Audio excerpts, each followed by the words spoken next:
Let everything build up. All right, shalom. Yahweh Ba'ashem Yahweh Shai Barakam. To the brothers, Yahweh Shema Alakum Ba'ashem Yahweh Shai. To the sisters, I.S.U.P.K. All right. Start out at 1 West 125th Street, Harlem, New York, under Command General YAHANNA. All right, we're going to go ahead and get started.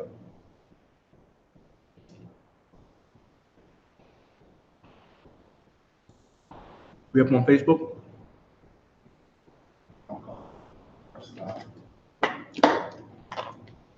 How many people are in?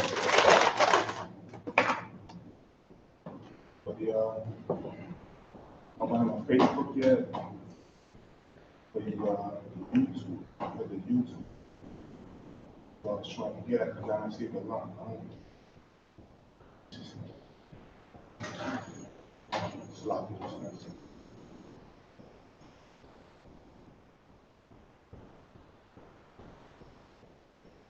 What aren't you saying? I'm not seeing the page, so I can see the questions on YouTube. That's why I asked if you're on on the I.S.U.P.K online classes. Yeah, we are. You just got to search I.S.U.P.K online classes. I can send you the link, but it should be I.S.U.P.K online classes live. The law. You should be able to see it right there, and just press view from watch page. Absalom, how can I get the I.S.U.P.K clothing?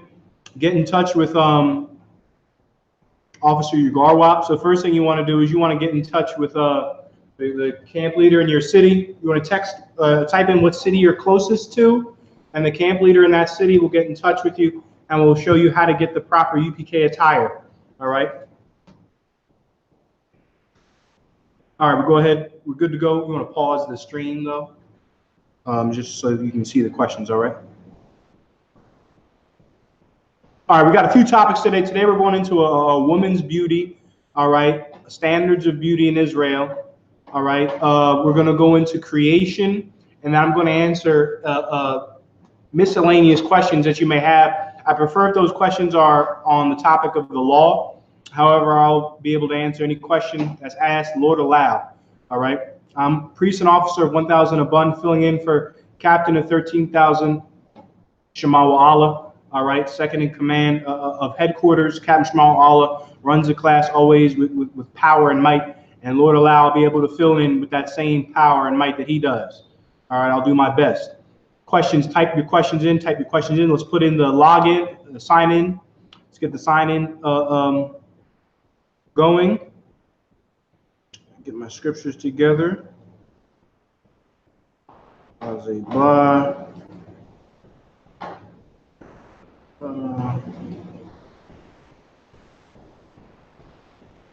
Get your questions together. All right, we're going to go ahead and get started, all right?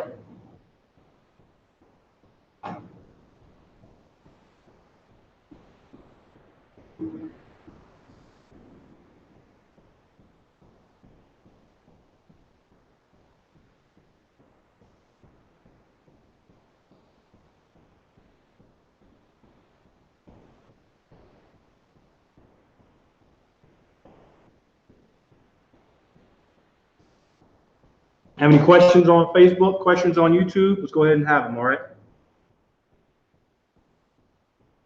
Any questions, Shaw?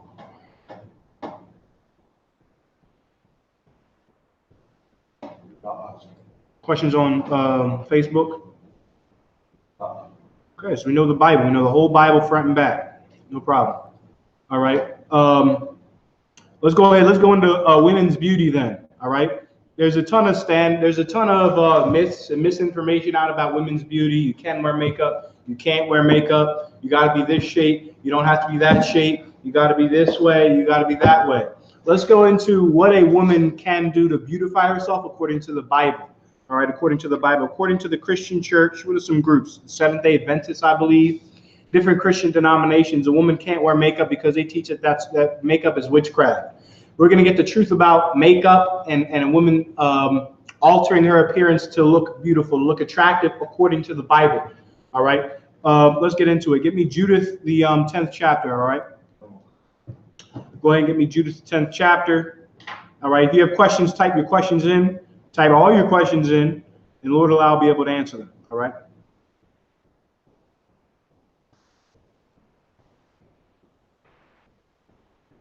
Matter of fact, give me 1 Timothy 2 and 8. All right, 1 Timothy 2 and 8. We'll go ahead and get started. Women's standards of beauty according to the Most High Power, not according to opinion or preference or things of that nature. We get the Lord's stance on what a woman can do to make herself more attractive. All right, first thing we have to understand is that's something that's been done since time immemorial. Since the beginning of time, women have been altering their appearance to get men's arousal, to get men going, to get the procreative juices flowing. All right, how do we know that? Tamar did it. Remember, Judah and Tamar. Tamar had to dress herself up like a hoe, like a whore, to attract Judah. Okay, and that point still stands today. In that of all the tribes, Judah is damn near the most whoremongering tribe there is. You understand? We've been that way since Genesis. All right, our forefather Judah, for the brothers of the tribe of Judah.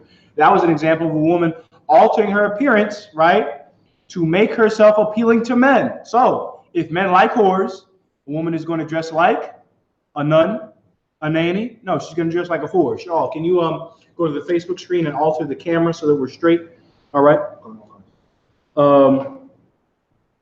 Quickly, and then we're going to get 1 Timothy 2 and 8. All right. 1 Timothy 2 and 8. Type in your questions. Type in all your questions. We'll get them answered, Lord allow. I'm priest and officer 1000 above. This is the law class. That's perfect. Watch. All right. And when you're seated, get 1 Timothy 2 and 8, please. Go ahead. 1 Timothy chapter 2, verse 8. Mm-hmm. I will therefore that men pray everywhere. I will therefore that what? That men pray everywhere. I will therefore that men pray everywhere. At the end of this class, we're going to get up, face the east, and we're going to pray. Okay, men face the east to pray. Paul would that men would pray everywhere. Read on. Lifting up holy hands. Lifting up what? Holy hands. Right, lifting up holy hands. The white man's hands aren't holy. He can't pray to the Most High. Most High doesn't hear his prayers. Chinese hands, Arab hands are not holy. All right? They don't have holy hands. For thou art a what? Holy, a special people. All right? Thou art a holy people. Deuteronomy 7 and 6. Milk scriptures. Leviticus chapter 20 and 26. I, the Lord, am holy, and I've severed you from other people. You got the holy hands, black man, Hispanic man, Native American, Indian man. The Mexicans, they have holy hands. Right. All right? Donald Trump's hands are profane. Right. Okay, Boris Johnson from the UK, his hands are profane. All right, Joel Osteen's hands are profane. Read on. Without wrath. Without wrath. Don't raise them up. Don't raise them up to pray, but you got an issue with this brother, issue with that brother, with wrath, with strife. All right? I'm going to leave the truth and form my own religion. Right. Don't do that. Don't raise your hands up like you in the truth, praying and facing the east with wrath towards your brother, towards your sister. The law says this, Leviticus 19 and 17. All right? Basic milk scripture. Thou shalt not hate thy brother in thy heart. What is your heart in this context? It's not the organ that pumps blood. That's all that organ does, the heart. It pumps blood to your body. Okay? That's what it does. It moves blood and nutrients throughout your body. What is your heart? Your mind. All right? Lab or lahab in the Hebrew. Okay? You can't hate a brother in your mind. So while you're raising up holy hands, don't have wrath to a brother. Go and hash out differences. The Lord said this. The Lord being the other one, or Yahushua, the one in the world ignorantly calls Christ. If you go into the altar to sacrifice because you have a problem with your brother, drop your gift and go make amends with your brother. That's in the New Testament. Read it again. I will therefore their men pray everywhere. Go ahead. Lifting up holy hands. Go ahead. Without wrath and doubting. Without wrath and doubting. Don't doubt. Don't doubt the way you're at right now. You know, there's going to be something else beyond this, or the Lord has other plans for me besides this. This is without a doubt the home of the truth. And without a doubt, the works that are coming out of this school are the works of the Most High Power. Okay? And the works, without a doubt, the works of the Catholic Church, the works of the Muslim mosque are the works of Satan. They are the works of Satan. Shaw, you want to copy the questions and you want to put them into a notepad file, like I had said. Otherwise, you're going to lose them, all right? So, Paul with the men would pray everywhere with holy hands, without wrath and doubting. This is what he would have men do. Now, can men adorn themselves in nice apparel? I'm going to let the people online answer. Paul said, men everywhere pray, lifting up holy hands. Now, would the priests decked out Yahushua In Revelations 1 and 14, didn't it say he had the fine gold of Uphaz? Okay, he had a nice garment. How do you know he had a nice garment? Because in the New Testament, it says what? Before they put him to death, they cast lots for his garment, black man, Hispanic man, Native American, Indian man. So from these scriptures, from these precepts, we know, we have an understanding that the men of Israel could deck themselves out, could dress to impress, if you will. Well, a woman can dress to impress also. A woman can dress in a way to be beautiful, all right? Can dress in a way to be beautiful, can dress in a way to be a princess, all right? Our modern forms of beauty, okay, they're distorted. They're distorted by rap music, okay, the so-called white man's slavery and his cruel oppression. We think that a woman without clothes is beautiful, when in reality, the people that did not wear clothes, do not wear clothes in a society, are slaves. Go to England. Go look up the royal family in England. They're not the real royal family, but they got clothes on. Okay, the royal queen, okay, is walking around in Daisy Dukes and mini skirts.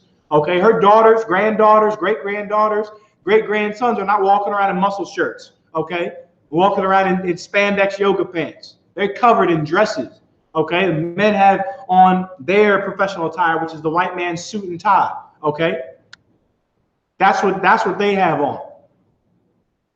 The commoner, a common woman wears nothing on. A common woman shows her cleavage out. Just a woman like everybody else. That's not beauty. That's common. You understand? Gold is precious. Why? Why is gold precious? Gold is precious because it is a rare element. It's a rare metal found in the earth. Okay? That's what makes gold so valuable and so precious. Well, black woman, Hispanic woman, Native American, Indian woman, if you're dressing like everyone else, what's precious about that? What's special about that? There's nothing, not a damn thing special about it. The Lord would have men raise their hands up and pray without wrath and doubting.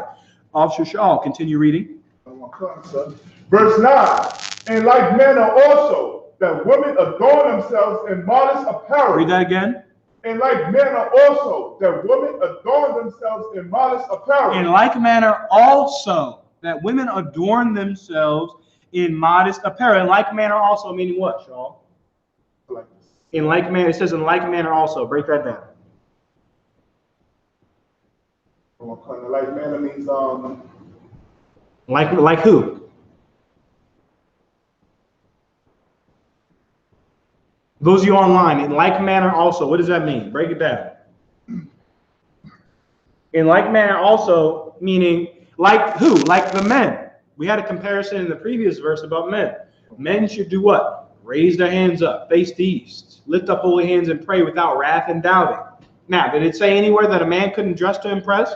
Did it say anywhere that a man couldn't get dressed up, couldn't dress well, couldn't wear gold, couldn't wear silver? Hell no, it didn't say that anywhere. So for a woman, there's nothing in the Bible that says a woman can't dress to be beautiful. Now, what is beauty according to Israelite customs, Israelite culture, the law? Modest apparel. Officer Shaw, can you look up modesty for me, please? Let's get the definition of modesty. Okay. Modest apparel. All right. What a woman's immodest clothing is meant for her husband. All right. Immodest clothing that is revealing is appropriate in certain cases. What are those cases? The only case where them Daisy Dukes, mini skirts, and essentially lingerie, which is women on the street are really, that's actually lingerie. That's clothing that's made to get a man aroused because you're showing off your nakedness. You understand? Those clothes are appropriate in the marriage bed. We're going to prove that in the Bible. All right, in the marriage bed and only in the marriage bed. What you wear in there is between you and your husband, as long as it's, that which pertains, the woman's wearing woman's clothing, man's wearing man's clothing. You get my point? So that's not what this is talking about. This is talking about modest apparel when you're out and about, okay?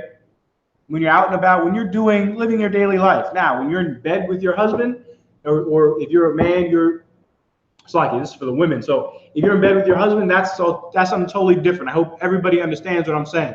You understand? Your nakedness, woman, is for your husband, so you can understand. Get me modest. Modesty, the quality or state of being assuming or moderate in an estimation of one's ability. Moderate. Go ahead.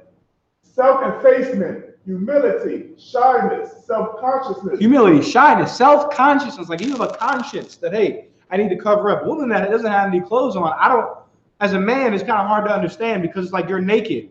Have you ever had nightmares, or brothers? Have you ever had nightmares where you didn't have any clothes on? You've never had a nightmare like that where like you lose clothes or something happens where like you got nothing on? That's a nightmare. You get my point? Right. That's like I'm running around trying to find clothes if a man was naked. You understand? But a woman in America does not feel shame when she's butt naked. Right. That is backwards. That's that's uncivilized. That's savage. All right? That's savage. Get me matter of fact, keep reading where we're at. Come on. With shamefacedness. With shamefacedness. A woman with her cheeks hanging out is not shameful at all. Really, it's dressed like an animal. When a dog is in heat, the dog will present itself that it wants to have sex. That's what women with no drawers on, all right, and in mini skirts up to damn here, expecting us to give them damn attention. You're getting about as much attention as Donald Trump drops knowledge, okay, which is nothing, nada, zilch, zero, okay, void, nothing. Okay, in terms of attention, if you're wearing that and have that stuff on, man. And women are dressing like that because in reality, women are desperate. Women in America are extremely lonely. It does not seem like that with social media, with Instagram, etc. Women in America are extremely lonely and extremely sad. All right. Continue reading. And sobriety. Sobriety. Be sober, damn it, woman. Don't be so, emotional all the time. Sober, be serious. Okay, a woman on Instagram posting side shots, rear end shots, she's not sober, okay? She's not sober. She's got nothing, she's got little to offer but child support, okay, and a robbery. All right? And you spending your money doing something unlawful with a damn Instagram whore. All right? She should be sober, man. She should be sober. She should be serious. Right. Okay? She should have an area of seriousness. And in America, women are not taught to be serious. All right? Which is all that no clothes on, just going about like we're not in America. Like we're not in the home of sexual deviancy. We're not in the home of men that prey on women. It's silly. It's simple. All right. And in reality, it gives a terrible impression of the woman. It gives the impression that she's not modest. If she has no shame with what she's wearing, how is she going to stay loyal in a relationship? Like, how can she keep stable relationships even with her friends? The so-called Black, Hispanic, and Native American Indian women treat each other cruelly, right. Cruelly. And in the truth, it's a long road to shake that off. But in the world, it's absolutely like cruel to be like friends but fight. Like physically, like fist fight each other. Call each other what women call each other. They get mad at us for saying what we say. Women talk to each other terribly. Right. All right. Why? Because they lack a self-consciousness, a shamefacedness. All right. Where does that shame come from? Where does that sobriety come from? How you dress. How you dress has a direct consequence on how you think of yourself and how you act. That's why it says modest apparel. And then it says later on sobriety. It's all on the same flow. It's all on the same path. Black woman, Hispanic woman, Native American Indian woman. Don't act like a damn child. All right? And dress like a damn slave. The slaves don't have clothes on. Why? Because the slaves don't have autonomy to their body. If it was your body, you would cover it up. Right? Like if it's my car, I don't swing the doors open at night. Say, come on in. Come look at my car. Come look at my leather interior. Come smell you can smell the new car smell. Okay? Come look at the engine. Come take a peek at it. If I had a car that was mine, I'd lock it up. Lock it the hell up. All right? Well, if your body was really yours, right, you would lock it up. Okay? But Black and Hispanic women, many feel their body is not theirs because it was taken from them by violence. You understand? With molestation, with rape. This is a cruel and evil society we're in, and it reduces Black, Hispanic, and Native American Indian women to this a state, an animal-like state, to where the only external value that many of our sisters will show is what they have to offer sexually. You get my point? The scriptures say modesty, modest apparel, black woman, Hispanic woman, Native American Indian woman. All right. I'm going to read it again. In like manner also, that women adorn themselves in modest apparel with shamefacedness and sobriety, not with braided hair or gold or pearls or costly array. Meaning, like, your flashiness or what you wear shouldn't define who you are. What a man wears doesn't define who he is, but rather what he should be doing is he should be praying everywhere with holy hands, without wrath and without doubting. A woman also should not base their lives on a Fendi bag, whatever in the hell that is. Should not base their worth on whatever homosexual, Nazi Germany supporting white man whose clothes they buy. And that's another thing too. Louis Vuitton, we're racist, right? We're a hate group, right? We're terrorists. We're the Black Ku Klux Klan, right, y'all? Louis Vuitton, Gucci, Fendi, Prada, Coco Chanel, all of them were directly supportive of the Nazi government. Well, maybe without Coco Chanel. Coco Chanel was a real white woman. She was a spy for France. Okay, she was a spy for France. The rest of them all directly supported the Nazi Germany government, fascist regime. You can look it up. Louis Vuitton directly supported Nazi Germany during the time, I believe, of Vichy France. Vichy France was France under Nazi occupation, and they supported Nazi Germany. So if you want the Prada, Gucci, Fendi, fine. You're a white supremacist. Okay, you support white supremacist brands. Don't talk to me about no damn hate group or none of that. All right? Until you take off the double G's. Read it again, Officer Shaw. Read from verse 9. Come, verse 9. In like manner also, that women adorn themselves in modest apparel. Modest apparel. All right, not mini skirts showing you damn mini and clothes that you cannot walk normally in. A woman in a mini skirt, they're constantly folding it down. Right. Because if they take and they're walking like penguins. Right. Like a damn penguin, looking ridiculous. Because if they take a normal stride, one of two things is going to happen. All right, you got A, B, and C choice on this test. A, the mini skirt's going to rip. Okay, like the San Andreas Fault. Okay. B, it's going to roll up, and you're going to see all of her nether regions. Okay. Or C, she's going to have to roll it down as she walks and waddle like a penguin. All right. It looks ridiculous. It's not shamefaced. In like manner, also, women should be sober-minded. Should be spiritual. What does it mean to be spiritual? To be following the Most High's laws, statutes, and commandments. That's spiritual. All right. Not chasing the Fendi bag. Not what kind of hair you have. Not your new weave. That's not what you should be taking pride in. You understand? It's not saying that women can't have braided hair, can't wear gold. Why? Because men can wear gold. Yahushua had a fine gold a girdle of Uphaz. All right, but sisters should not base their lives on that, which is not sober. It's silly. Read on. With shamefacedness and sobriety. Go ahead. Not with braided hair, or gold, or pearls, or costly array. Go ahead.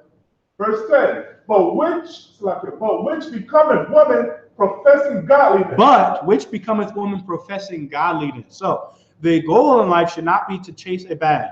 The goal in life should not be to buy white supremacist supporting, homosexual white men's clothing. The goal should be professing godliness. That's what the goal of Black, Hispanic, and Native American Indian women should be. There's nothing wrong with beautifying yourself, getting your hair done or did, as they say. All right, getting the gold, getting the costly array, if that's what you so desire. But don't let that define you. Don't let that be all you are. A ton of women in America are empty inside, sad and empty. Okay, have very few hobbies and are focused solely on being a consumer, on buying things. All right, that's not how the women of the Bible should be. Women of the Bible, they had hobbies, meaning what? They had things that developed their skill or their virtue. That's in Proverbs, the 31st chapter, man. Read on. With good works. With good works. So drop that. Give me Exodus 28:1. Exodus chapter 28, verse 1. We're going into women's fashion. All right, what women can wear. According to the Bible, there's nothing wrong with a woman putting on makeup or wearing things that'll make her appear beautiful. With that being said, the attire must be modest. All right, not the attire of a whore, the attire of a harlot. All right, Officer Shaw, read on. Exodus chapter 28, verse 1. And take thou unto thee Aaron thy brother, and his sons with him, from among the children of Israel. Good. That he may minister unto me in the priest's office, even Aaron, Nadab, and Abihu, Eleazar, and Ithamar, Aaron's sons. Verse 2. And thou shalt make holy garments. And thou shalt what? Make holy garments. Thou shalt what? Make holy garments. Thou shalt make holy garments. All right? These aren't regular garments. These are holy garments. These are special garments. Okay? And did the Lord command Louis Vuitton to make these garments? Did the Lord command Gucci to make those garments? Did the Lord command some homosexual? Because many of your fashion designers today are homosexual. Right. Are homosexual, flat out disgusting. You're Edomite homosexuals. Right. You understand? Sodomites. All right, and Negro and Latino sodomites. You understand? The Lord commanded men of war, Moses, and the not specifically Moses, but the men under Moses to put together these holy garments.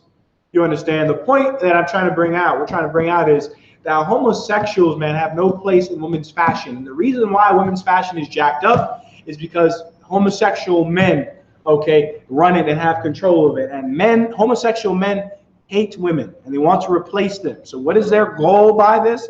Their goal by this is to make women in reality unattractive. Because if let's say you want a brownie, right? It's good. It's a good brownie. It's cooked right.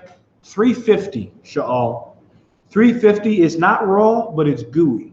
You understand? It's just that right, and it's thick too. Just how you like it.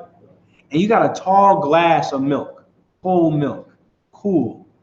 Okay? Condensation is dripping down the sides just like this here. Right. And you just, oh man, I want that brownie. But every minute of every other minute of every day, you see the same brownie. The milk dripping down the side, right? Same brownie, milk dripping down the side. You understand? Right. If you continue to view that, look at that brownie, it's not going to become as desirous after a while. Because it'll be like, it's old news. I've already seen it. Right. You get my point? You understand what I'm saying? Like, it's not, it defeats the purpose, really. Right. You understand? Like there's nothing left to the imagination. You get my point? So it's like, whatever. You understand? And now, in the time when women are dressing the most whorish, women are the loneliest. Go look up the statistics. Black women are the loneliest they've ever been. Okay? Ever. Because homosexuals, they run the fashion industry. Moses, when he had his holy garments made for Aaron and his sons, he didn't go to Louis Vuitton, so-called Black and Hispanic women. He didn't go and look for a Fendi bag. Right. All right. He went to men of God, men of the Most High, to develop the garments, the holy garments, the special garments. Continue reading. For Aaron thy brother, for glory and for beauty. Read verse 3. Verse 3. And thou shalt speak unto all that are wise-hearted, whom I have filled with the spirit of wisdom, that they wise-hearted, that he filled with the spirit of wisdom. Go ahead.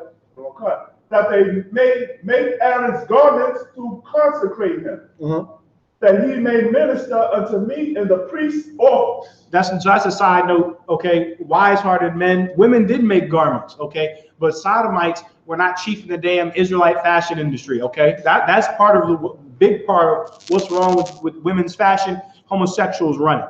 All right, and homosexuals hate women, and homosexuals are ill. They're mentally ill. Okay, drop that. Get me Officer Mapatazar. Get me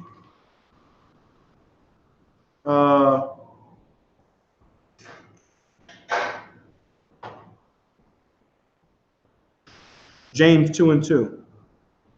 Go ahead, Officer Shaw. So we have a question on top. Go ahead.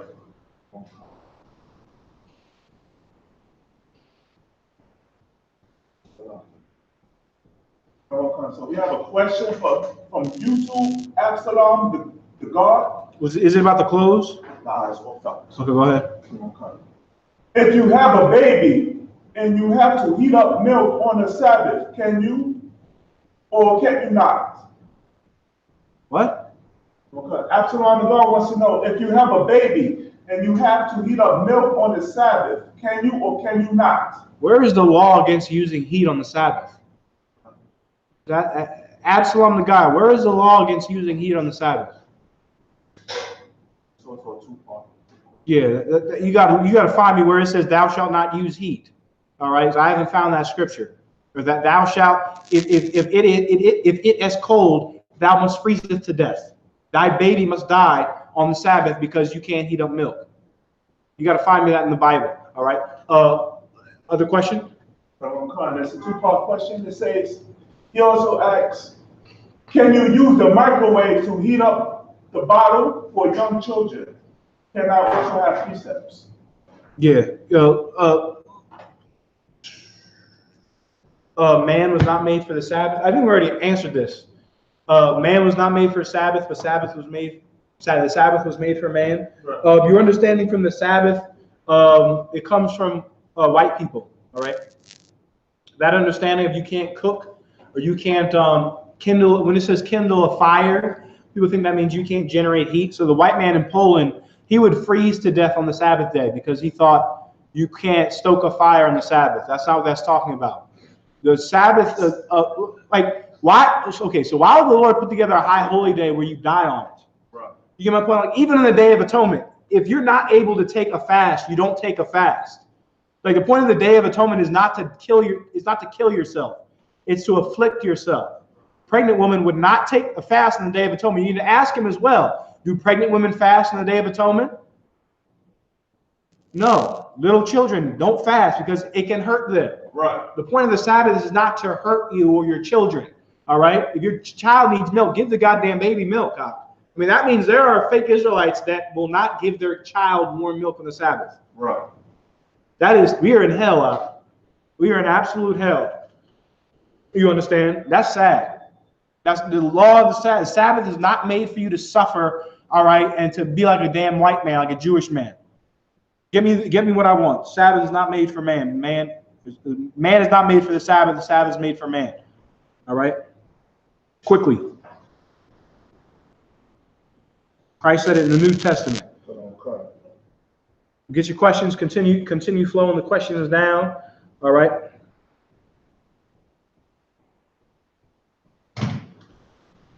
Where are we at, Shaw? I'm on cut, sir. Well, Mark chapter 2, verse 27. And he said unto them, the Sabbath was made for man. The Sabbath was made for man. See, the Sabbath means rest. Does not mean thou shalt not kindle a fire. I mean, in the sense of you can't heat something up. That's not what it's talking about. The Sabbath was made for man. The Sabbath day is rest. That's it. We're going to get what it's rest from. This is the law class. So you're going to get it broken down completely this class. Read it again. Okay. And he said unto them, the Sabbath was made for man. Sabbath was made for man. Read on. And not man for the Sabbath. Man was not made for the Sabbath. You were not made for the Sabbath day. The Sabbath day was made for you. So what do you do on the Sabbath? Whatever the hell you want. All right? We've said this multiple times. You can cook food on the Sabbath. If that's your choice. You want to heat food up? There's no law against you heating food up. What is the law of the Sabbath? Get me, matter of fact, hold that. Officer Mapatazai, get me Leviticus 23, the 23rd chapter. Absalom, what you have to understand is the Bible is learned precept by precept. So for something to be valid, according to the Bible, there has to be precepts for it. Okay? And we're going to get the precepts for the law of the Sabbath. All right? Take notes. Okay? Leviticus 23 and 6. Leviticus 23 and 3.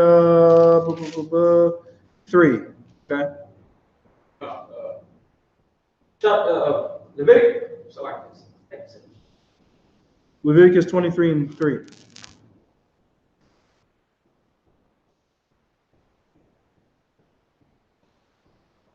Quickly. 23, verse 3. Mm-hmm.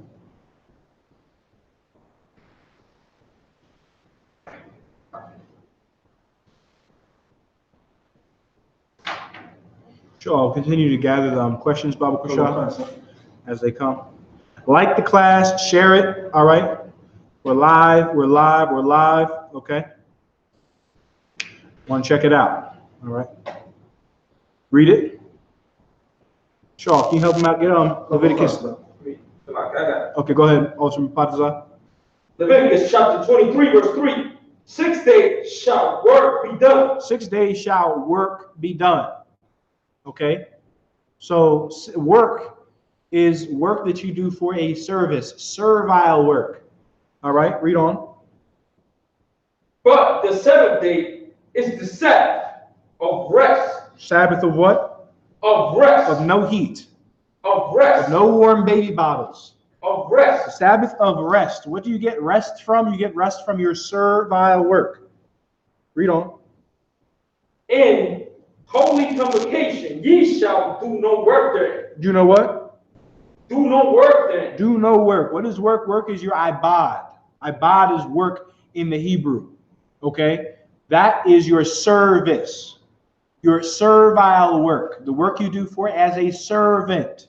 Okay, what is the work you do as a servant in this society? Because we're slaves, you work for the white man. All right, and on Saturday, Friday sundown to Saturday sundown, the white man, the white employer, your employer is supposed to give you a day off. All right, and on that day off, you can do whatever it is you want to do. Rest is subjective, meaning it's not, my rest is not necessarily your rest. You understand? On the Sabbath, I like to catch up on classes, right? That's what I used to do, catch up on classes and take copious notes, a lot of notes, all right? Sometimes I go outside and I jog. I go for a walk. I work out. I do the things that I want to do on that day. Whereas Monday through Friday, I can't, because from 9 o'clock to 5 o'clock, right? Or in some cases, from 8 a.m. to 1 a.m. the next day, you understand? I'm doing what someone else wants me to do. Right. And I'm doing it for a service. That's the servile work. That is the law on the Sabbath, period. Any law you hear about the Sabbath and Sabbath this, the Sabbath that, is talking about servile work. When the man was put to death for kindling sticks, that man was doing servile work, which is the only thing that pertains to the law of the Sabbath. I shall do no servile work. Go ahead. Of the Lord in your dwellings. In all your dwellings. So wherever you live, you're to keep the Sabbath and all the high holy days. All right. You got the precept of the Sabbath is not made for man, Shaw? Read it again. Mark chapter 2, verse 28. And he said unto them, the Sabbath was made for man, and not man for the Sabbath. The Sabbath was made for man, not man for the Sabbath. You were made to die on the Sabbath day, which is what fake Israelites have always done. Fake Israelites have always misunderstood the Sabbath. To prove that, let's get 1 Maccabees. All right,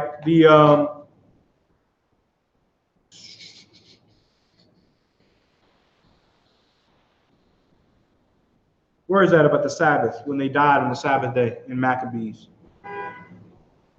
Do you know? When they died on the Sabbath day in the I believe the Apocrypha. yeah 7 chapters. Give me 1 Maccabees 7. I think you're right.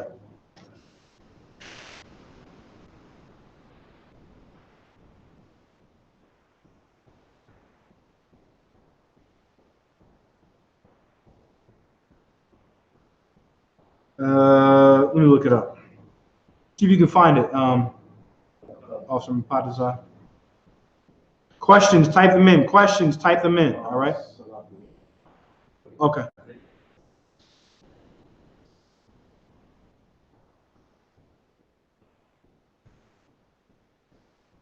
Read me another question. Jeffrey Martin on on YouTube, he asks, do a man have to get circumcised in the flesh if he is not? 1 second. Officer Mapatazai, get First Maccabees 2 and 38. So I guess the second. Yes, yeah, 2 and 38. Go on. Second Maccabees. You said second Maccabees? Second Maccabees 7 and I don't know where you start from. Hold on 1 second. Verse, maybe. No. First Maccabees 2 and 37 is where it's at. You mean the 7 brothers? No, I'm talking about the sad died on the Sabbath day. Oh, okay. Yeah. First Maccabees 2 and 37. All right. Officer Shaul, the brother asked, do you have to get circumcised in the flesh? Get me the scripture where it says circumcision availeth nothing. All right. Oh. Also give me circumcised in your hearts. All right. Go ahead. Officer Mapatazai, go ahead. First Maccabees chapter 2, verse 37. Mm-hmm. But say, let us die in our innocence. Die in our what? In our innocency. Right. Let us die in our innocency. Go ahead. Heaven and earth shall testify for us. Mm-hmm. So they thought they were going to be remembered for not working on the Sabbath day, for not moving, right? They think work in the sense of the white man, which is anything that produces force, which is not what work is. All right? So they chose not to pick up their swords. Read on. That ye put us to death wrongfully. Verse 38. So they rose up against them in battle and on the Sabbath, and they slew them with their wives and children and their cattle to the number of the 1,000 people. Shaul, give me Romans. Did you find those other scriptures I asked for? I thought the first one. Okay, so get me circumcision availeth nothing. Circumcise in your hearts, and then get me Romans 2 and 25. Have that on cue, on deck. All right. Officer Mapatazai, read it again. Verse 38. Yeah, wherever you were at. Verse 38. So they rose up against them in battle on the Sabbath, and they slew them with their wives and children. Okay, they killed them, and they thought the earth was going to testify. They were going to be remembered. Read on. And their cattle to the number of the 1,000 people. Yeah, they killed 1,000 people. 1,000 people just laid there and died. Go ahead. Verse 39. Now when Mattathias and his friends understood hereof, they mourned. They mourned for them right sore. Continue. Verse 40. And one of them said to another, if we all, as our brethren have done, and fight not for our lives and laws against heathen, they will not quickly root us out of the earth. Verse 41. At the time, therefore, they decreed, saying, whosoever shall come to make battle with us on the Sabbath day, we will fight against him. We will fight. You get my point, brother? Absalom, they did work on the Sabbath. Now, their work was not, they didn't clock in at 9 o'clock at Costco. Okay, they didn't clock in at Walmart, but they defended their lives. It's lawful to do good on the Sabbath. Give me that too, Officer Shaw. Let's give him the complete understanding of this. Get me, it is lawful to do good on the Sabbath. All right, it's good for your child to eat. Right. It's good for him to get some damn milk. That's a good thing. It's lawful to do good. All right. If you see your neighbor's ox in a ditch, you're just going to let his ox die because it's the Sabbath? Right. No, you're going to pull his ox out. Christ said that. The Sadducees and Pharisees did not have an understanding of the Sabbath. Many of the Israelites of old did not have an understanding of the Sabbath. All right, because you had rich Negroes, all right, that were imposing their own will. Okay, and then you had uber religious cats that didn't have the truth. All right, cats that turned the Bible into a religion, like the Sadducees and Pharisees. All right, get me that scripture I called for, Shaw. Galatians chapter 5 and 6. For in Yahushua Mashiach neither circumcision availeth anything. No, I wanted to lawful to do good on the Sabbath. Give me that.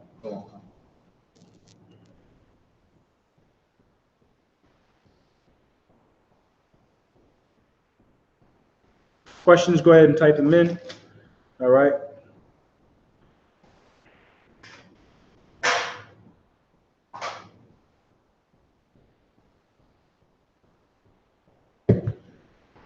Okay.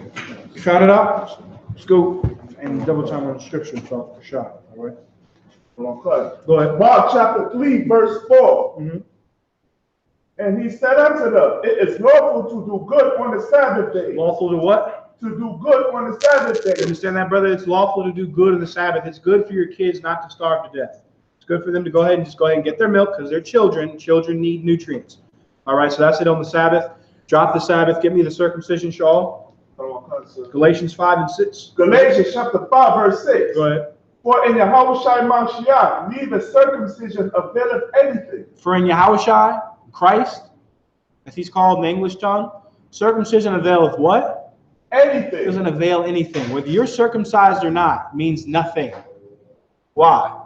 Because of Yahushua. He died so that the sinners, the men that missed the Passover, which was every living Israelite on the planet Earth, all right, except for the brothers and sisters that were born into the truth. You have missed a Passover. You should not be allowed back in the nation of Israel. Well, if those brothers are allowed back, those sisters are allowed back, the brothers that didn't get circumcised, they're allowed back.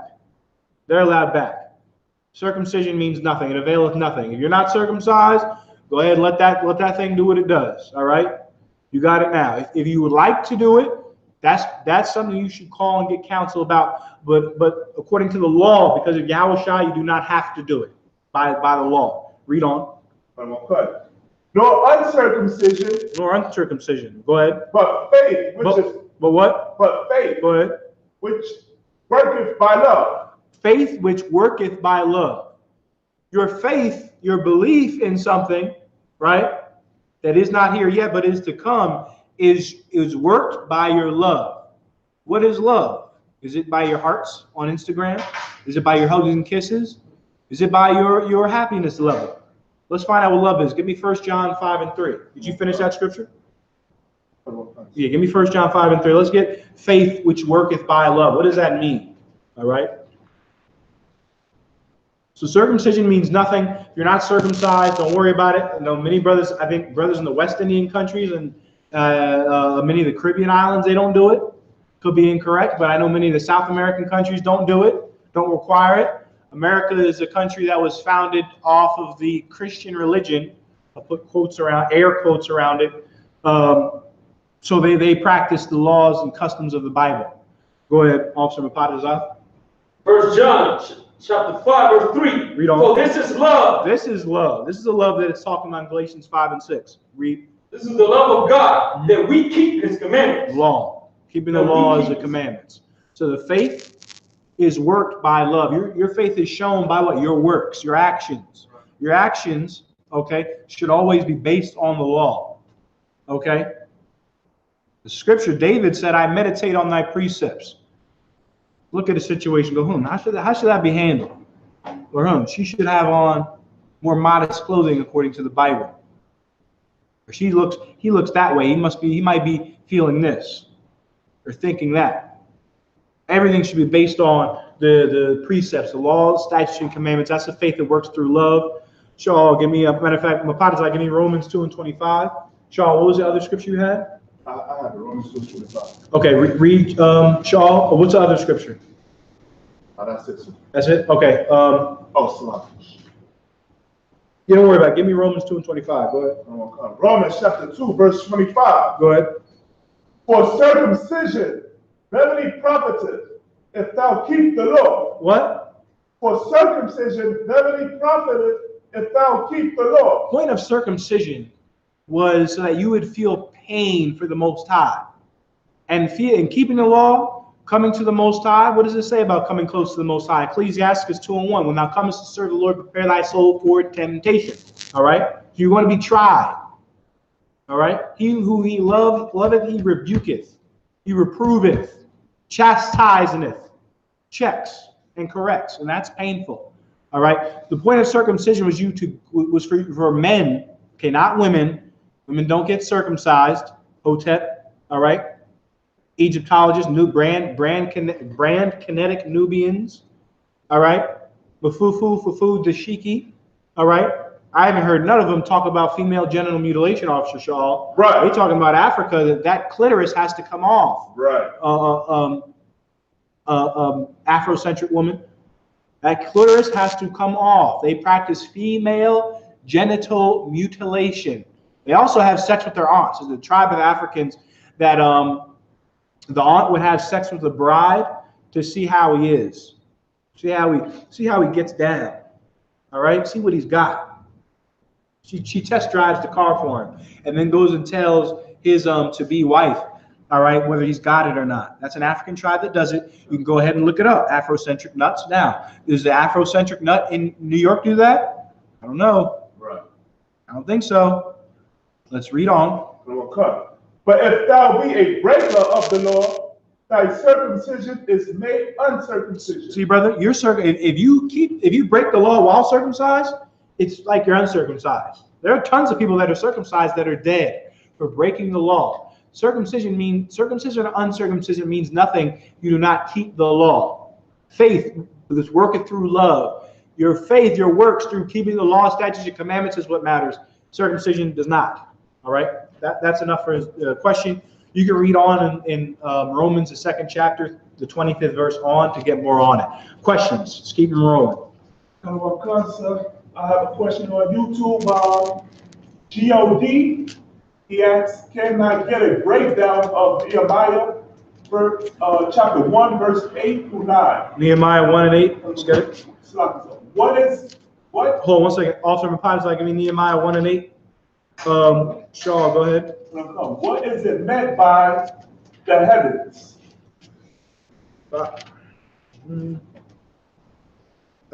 Any other questions? I have another question on YouTube. Tazawa Banyamin, you want to know, when it says meet in Leviticus chapter 25, verses 3 through 7, does it mean for the owners and does that dwell with him to live in that period? Okay, Shaw, get that scripture, whatever he just asked, and I'm going to answer Nehemiah real quick. Go ahead. Okay. What does it mean by the heavens? Go ahead. Okay. Nehemiah chapter 1, verse 8. Remember, I beseech thee the word that thou commandest thy servant Moses, saying, if ye transgress, I will scatter you abroad among the nations. Verse 9. But if ye turn unto me and keep my commandments and do them, though there were of you cast out the uttermost part of the heaven.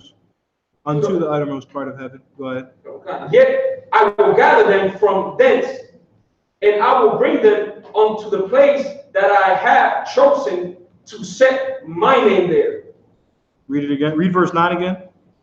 Verse 9. If ye turn unto me and keep my commandments and do them, though there were of you cast unto the uttermost part of the heaven. The uttermost part of the heaven. You're just talking about the uttermost part of the land, of the nations.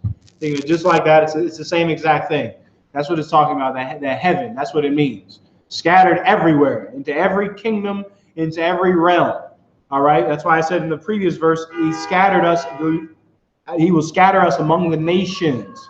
Heaven is talking about the nations in that verse. All right. Read on.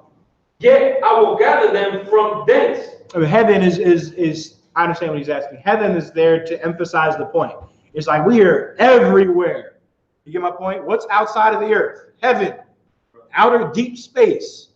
We're so scattered, it's like we're, on the damn the center of the Milky Way galaxy, damn near. Everywhere. Negroes are everywhere. We went to driving through to Syracuse. We stopped in Scranton, Pennsylvania. Do you know where Scranton, Pennsylvania is? Have you heard of the show The Office? Is that what it's called? I'm talking about The Office. CBS? Yeah, it was the British. CBS. It was based on the British version of it. The Office. Anyone know what I'm talking about? Type it in online if you know what I'm talking about. The show called The Office. Is it The Office? It's a paper company in Scranton. It's on Comedy Central. You know what I'm talking about? Is it The Office? It was the guy that was from the 40-Year-Old Virgin. I don't know about that, but he was a boss, and he was always acting, goofy. It was a pretty funny show. I forget what it's called. Office Space? No, Office Space was a movie. In any event, that place, the brothers and sisters know the show I'm talking about. That place, I stopped there, the bus stop. There were Negroes there. It's in the middle of the mountains, okay? And there were Negroes there. Driving up to Binghamton, New York. Go to Binghamton, New York. It is the middle of nowhere. There are Negroes and Native Americans walking around. The Office. Yeah, you know The Office? Yeah. Man, The Office is a classic. Salakia. The Office. The place where The Office was, there are Jakes there, crawling with Jakes everywhere. In that little town. And all tribes. You can see Judah, Ephraim, okay? Binghamton, you see Gad. We're everywhere. Places you don't think we are. We're there. You understand? Jake's in Japan, whooping the Williams sisters in tennis, Naomi Osaka, okay? And there's tons of other Israelites in Japan with Japanese mothers. You understand? Israelites in Brazil, everywhere. You understand? Israelites in the Netherlands. It's like we're scattered into the utmost part of heaven. Go ahead. All right? That's what it's talking about. It's like we're scattered everywhere. We're scattered everywhere, okay? But again, we are scattered. While we're on it, scattered. All right. According to the law, the Lord put a difference between us and the Egyptians, us and the Africans. All right. The Igbo, Yoruba, Yoruba, Kubiti tribe is not Israelites. All right. The Shenkdek people of Kazakhstan and Russia are not Israelites. Now, there are Israelites in Russia. Yeah, there are. You should go look up the documentary called The Black Russians. Tons of people went over there. Langston Hughes went to Russia. I think I had this fact. Was it Kazakhstan? Go look up Kazakhstan's main export, right? Kazakhstan's main export is cotton. Guess who went over to Kazakhstan, of all places, to develop the cotton industry in Kazakhstan? Go guess.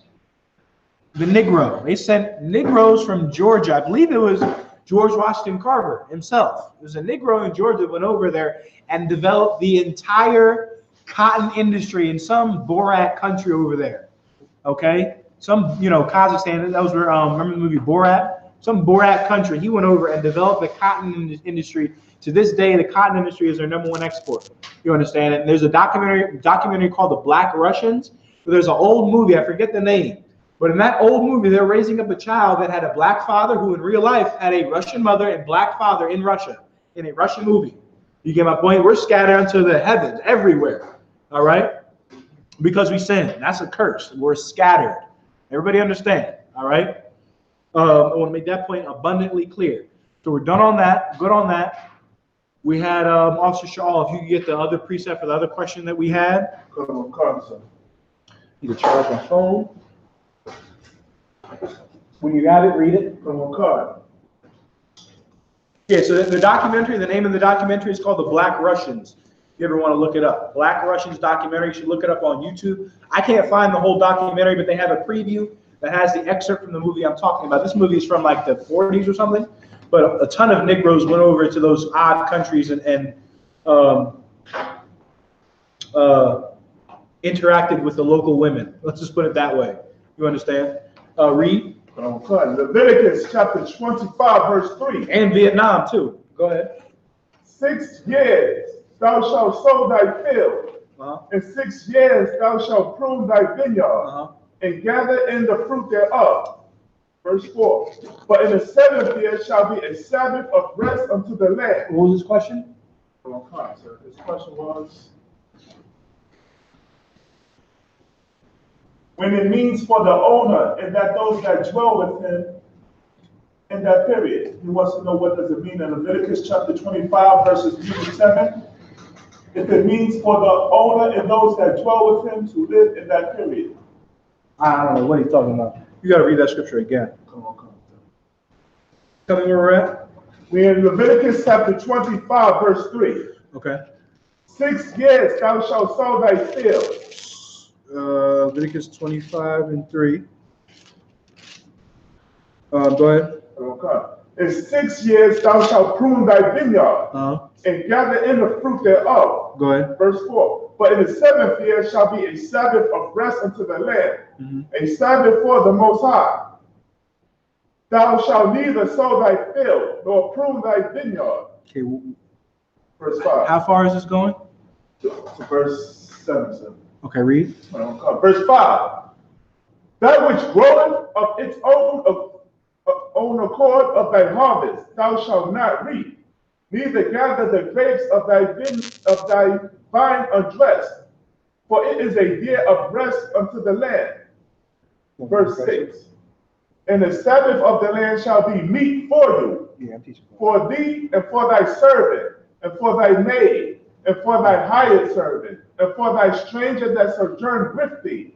Verse 7. And what is his question? What's his question again?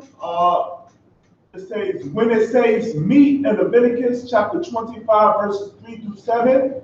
It says means, meat? Go ahead. It means, okay, go ahead, brother. It means for the he wants to know if it means for the owner and does that dwell with him to live in the land. It means what it says. It says for thee, for thy servant, for thy maid, and for thy hired servant, and for thy stranger and sojourner with thee. So everyone that's with you, they eat off of what grows wildly. Right. All right. You go ahead and look up at best agricultural practices. It'll tell you that the land needs rest. I don't believe I have it on me. I should be able to find it. The land.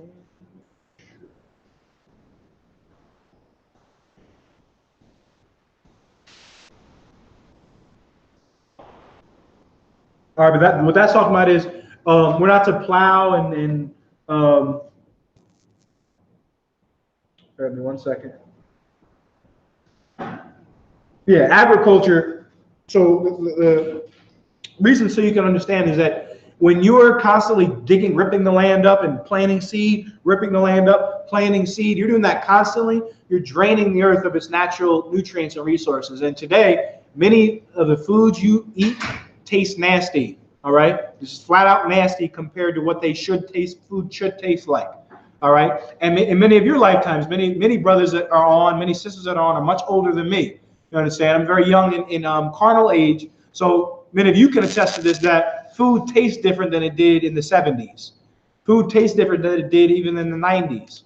Why does that occur? Because the white man is the devil the Bible speaks of, right, and he sought to change times and laws. The Lord let the land lay fallow so that the whatever fell on the ground, droppings, dead carcasses, you understand, could those things could go into the earth, and the earth could really get all the nutrients out and get a rest. You ever work out hard, the gym, running a lot, and then you go and take that rest day, and then you come back from that rest day, bounce right back. You understand? Feel fresh. Take a vacation from work, whatever it is, a day, 2 days, a week, you feel fresh when you come back. With the land, when you give it a rest, it feels fresh when it comes back. Okay, the earth isn't fresh now. The earth is dead. No damn nutrients in the ground. Okay, a tomato, bite into some damn tomatoes, it'll break your tooth in half. You understand why? Because the white man doesn't give the land rest. The meat is talking about food, and yes, the food is to be given to everyone that was around you, stranger, maid, servant, what have you. All right, and that food, that meat, those fruits and vegetables were fruits and vegetables that grew on their own. Is that it? This verse 7 and 8, sir. Okay, that's not on his question though. You said his question was for yeah, that was his question. So next question, please. Just for time's sake. That's it. Okay. That's all the questions? All right, where was I?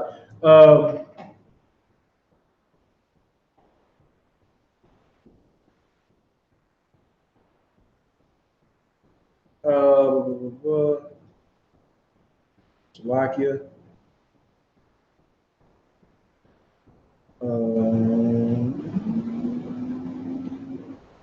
Get me James 2:2 on a woman's beauty. Understand? So in terms of holiness, righteousness, etc., women do essentially what men do. There are women's rights. You understand? Women should have equal rights. The I.S.U.P.K is totally in support of women's rights in this. I can't smoke weed. You can't smoke weed. You understand? And you should bear the responsibility of that. Women don't want to bear responsibility. Women in the world. You understand? I can't go and shoot somebody in the face. All right, so you can't walk into Planned Parenthood and get a child vacuum suction sucked and have its neck crushed in a Planned Parenthood clinic. All right, I can't go and steal. I can't go and buy whores. You can't be a whore on the stripper pole and on Backpage. All right, that's equal rights. Let's have a talk about that. Let's have a talk about women owning up to the things they do that are wrong. all right, and not doing them the same way men shouldn't do things that are wrong. What is wrong and right, what is lawful and what is unlawful. This is the law class, all right. So so women do what men do. Does that mean men can't look good while professing godliness? Hell no. We look good while professing godliness. I can't. Right. Look great with shades, rings. You understand? Brothers got gold teeth. Solomon had a row of gold jewels. Can you give me that? Solomon had a gold grill. Officer Mapatazai, give me that in the Song of Solomon. All right, so women can do the things that men can do in terms of how they dress. All right.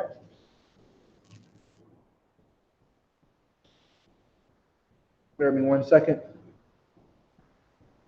Officer Shaw, give me James 2 and 2.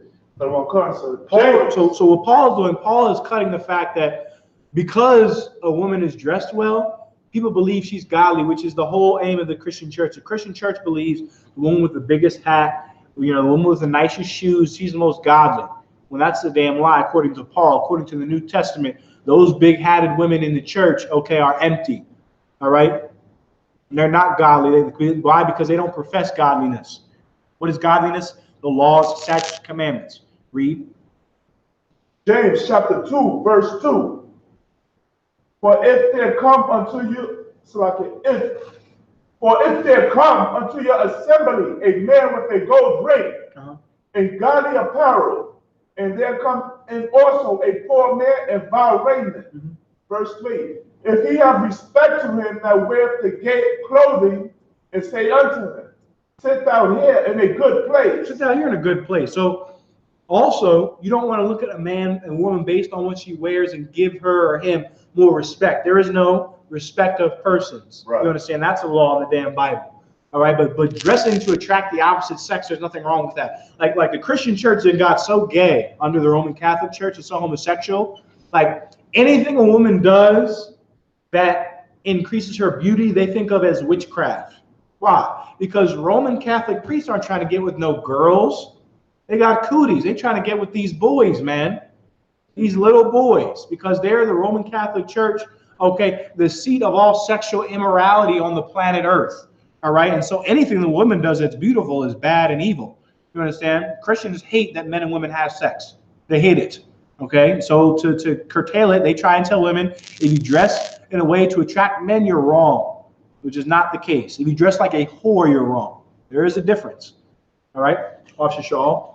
You mentioned something about witchcraft. Sometimes I see brothers on social media when women, when they do the makeup tutorials. Some brothers may say, "Oh, that makeup is like witchcraft." Oh, one second. Give me Ecclesiasticus 36 and 22. Go ahead. Ecclesiasticus in the Apocrypha 36 and 22. Go ahead. Is that going on when the brothers look at sisters with a lot of makeup and say, "Oh, that's witchcraft"? No, it's not witchcraft. Come on. It's just not. All right. And you should go ahead and let her rock it. You know what I mean?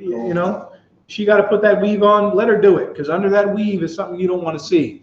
You understand? Because the Lord cursed her with no hair, okay, for being a monster in the world. So let her wear the weave. Woman wants to put makeup on. It's not unlawful, but again, what you do with your rib, that's up to you, and your woman has to obey you.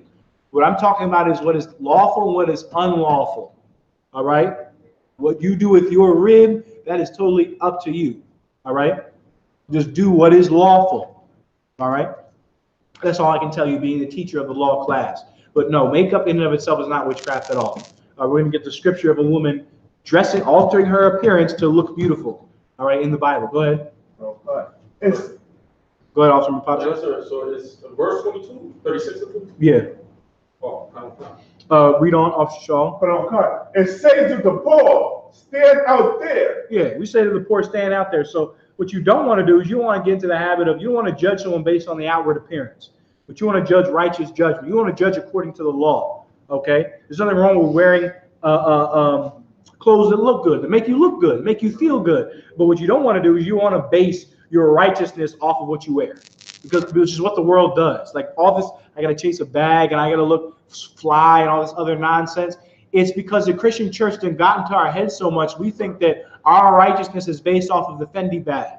But whatever white homosexual Nazi supporter, okay, we can support like Gucci, like Louis Vuitton, etc. And that's not what righteousness is. All right, not the putting on of costly apparel. All right, but professing godliness. Okay, being righteous. Also, I'll read the scripture you have. With that being said, man. With that being said, okay, there is nothing wrong with looking beautiful to a man. That's how you get a man. Okay, that's how it works. Men sees you, a man likes what he sees. All right, an aggressive man, a UPK man approaches. You know what I'm saying? And asks, are you single? If you are not single, that's the end of the conversation. Nothing I can do. You understand? Just walking away. If you're not single, however, shalom. You understand? Come to class. All right? Come check us out on YouTube, Facebook. All right? Read on. Oh, God. Ecclesiastes chapter 36, verse 22.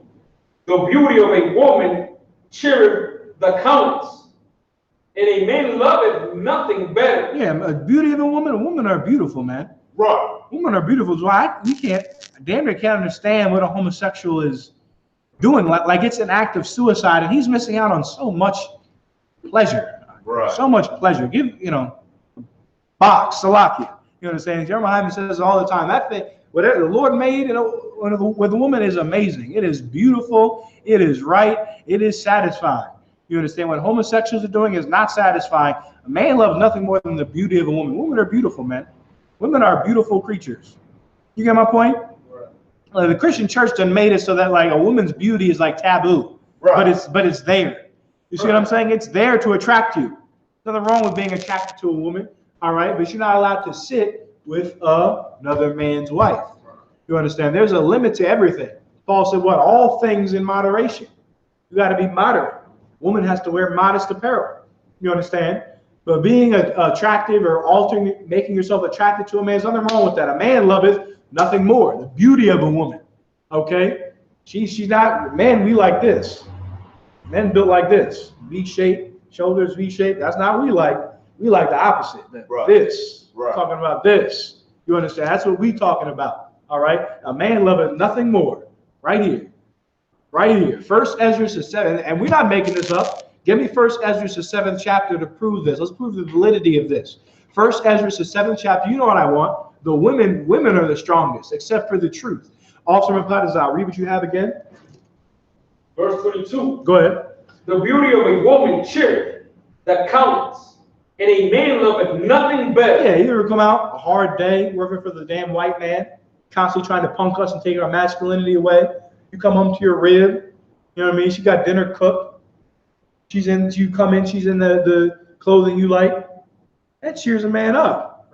You know what I mean? A hard day's work. Coming home to this beautiful black, Hispanic, and Native American Indian woman.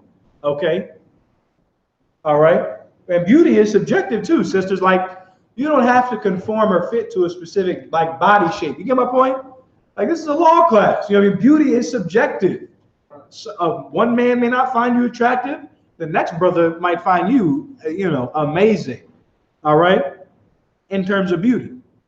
A man loveth nothing better. But let's get another precept on this. Give me Ecclesiastes 11:2. This is what you don't want to do. All right? This is what you don't want to do. It cheers a man up.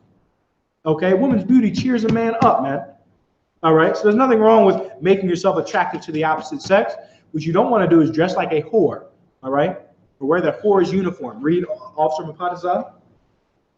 Ecclesiastes chapter 11, verse 2. Go ahead. Command not a man for his beauty. Do what? Command not a man for his beauty. You don't want to commend a man for his exterior looks, how handsome he is, or a woman for how beautiful she is. You don't want to commend her, meaning you don't want to make that the basis of why you don't want to make that the basis of why you appreciate her. And Akim, this is a side note, but this is a note on game. In the UPK, we teach a man how to have game. When you approach a woman, do not do what Jake's in the world doing. Oh, honey, you got a fat bleep expletive curse word. You understand? Black that word out. Oh, honey, I like the way you look. You want to captivate a woman's mind. You understand? And captivating a woman's mind, it has to go deeper than what you appreciate about her carnally. Of course, you like the beauty of a woman. So you'll be attracted to that. But as a man, and knowing, you have to know that a woman's different. Woman is turned on by more emotional things. She needs a comfortable environment. She needs to be able to trust you in order to be comfortable with you. You understand? A man needs beauty. A man loveth nothing more. Okay? But brothers, you don't want to commend a woman only because of her beauty. You can be attracted to her for it, and she's single by all means. Go ahead and shoot your shot. All right? You done got the dish, you got the help. Go ahead and take that. Take that jumper, Officer Shaw. Go ahead and do it. Right. You understand? Take that swing. It's 3-2. You understand? You at bat, 2 outs. Go ahead and take that swing. All right? But you don't want to commend the woman for her beauty only. All right? You want to captivate her in another way. You want to captivate her mind, her emotions. All right? And women, regardless of what this society says, women want to be attracted for more than just their looks. This is why so many women are unsatisfied. You walk around, women are bitter. You understand? Just have like they just ate a lemon head look. All right. It's like you just had a full lemon, just sour and bitter because they've been taught that their body is all they have when the body will deteriorate. You understand? Read what you have again, all from Padazah. Ecclesiasticus chapter 11, verse 2. Commend not a man for his beauty, neither abhor a man for his outward appearance. Don't hate a man because of the way he looks, because he's a dwarf or crook-backed. You understand? Because Yahushua died, they can come back because he's short, because he's too tall, he's too much this or that. You don't abhor a man, hate a man for that. Is that it on verse 2? Okay. I'll read verse 4. Verse 4. Boast not thy clothing and raiment. Boast not of thy clothing and raiment. Do what, rappers? Read it again. Boast not of thy clothing and raiment. Do what, Cardi B and City Girls? Do what? Boast not of thy clothing and raiment. Boast not of thy clothing and raiment, black man, black woman. What's on the news? Or what's on the radio? Jordans, Fendi. I don't know what is Fendi. Does anyone know? Whoever knows what the hell Fendi is, please type it in. All right, Fendi, Lamborghini, right? Gucci boots or whatever, UGG boots. Don't boast in that. Don't boast in what you have and what you don't. Don't boast in what you have. All right, read on. And exalt not thyself in the day of honor. Don't exalt yourself in the day of honor. The day where you're lifted up, where you're made important. Don't boast of yourself. Read on. For the works of the Lord are wonderful. The Lord maketh rich. He maketh rich and maketh poor. Officer Shaw, can you give me a water when you get the chance? Read on. And his works among men are hidden. And his works among men are hidden. You don't understand why he made that person rich or not. You don't understand why you've been given those things. You don't want to just go ahead and boast and look like a fool, and then later on you go bankrupt. All right, you don't want to do that. Drop that. Give me Isaiah 3:21. Isaiah chapter 3, verse 21. All right, that's the law on how to handle someone's beauty. If you're a man, how to handle a woman's beauty. What you don't want to do is you don't want to make it the focal point of why you approach her, and you don't want to commend her for it. Meaning, you don't want it to be the sole focus of a relationship. And if you're a man, you don't want to commend a man because of how much he can lift or how big he is. All right. Because opportunity, riches, and power come from the Most High. All right, read. Isaiah chapter 3, verse 21. The rings and those jewels. Verse 22. And the read verse 20. Verse 20. The bonnets and the ornaments of the legs. Read verse 17. Matter of fact, read verse 16. Okay. Verse 16. Moreover, the Lord said, because the daughters of Zion are haughty and walk with stretched forth necks. Haughty and walk forth with stretched forth necks. Haughty. Just interesting, just sour. Right. You understand? Just sour and mean, like ostriches. You understand? Read on. Or go ahead. Officer Potter's up. So like don't honey mean like proud. Like, Yeah. Sour meaning, you know, they act like their mess doesn't stink, so you can understand. Right. Read on. Wanton eyes walking. Wanton eyes. You can tell a woman she's a little loose by how she looks. It's almost a look where you can see it. Look at a woman, you can tell she's promiscuous. You understand? She's had a few run-ins with the crew. All right? By her wanton eyes, just it's like a looseness in the eyes. Right. Brothers, you know what I'm talking about. Sisters, you've seen it on women. Go ahead. And mincing as they go. Walking and mincing, just going about and being proud. Go ahead. And making a tinkle with their feet. Making a tinkling with their feet. Got the jewelry on. Being what? Being a proud whore. You understand? Because the women, daughters of Zion have been doing this. Puerto Rican women, forget about it.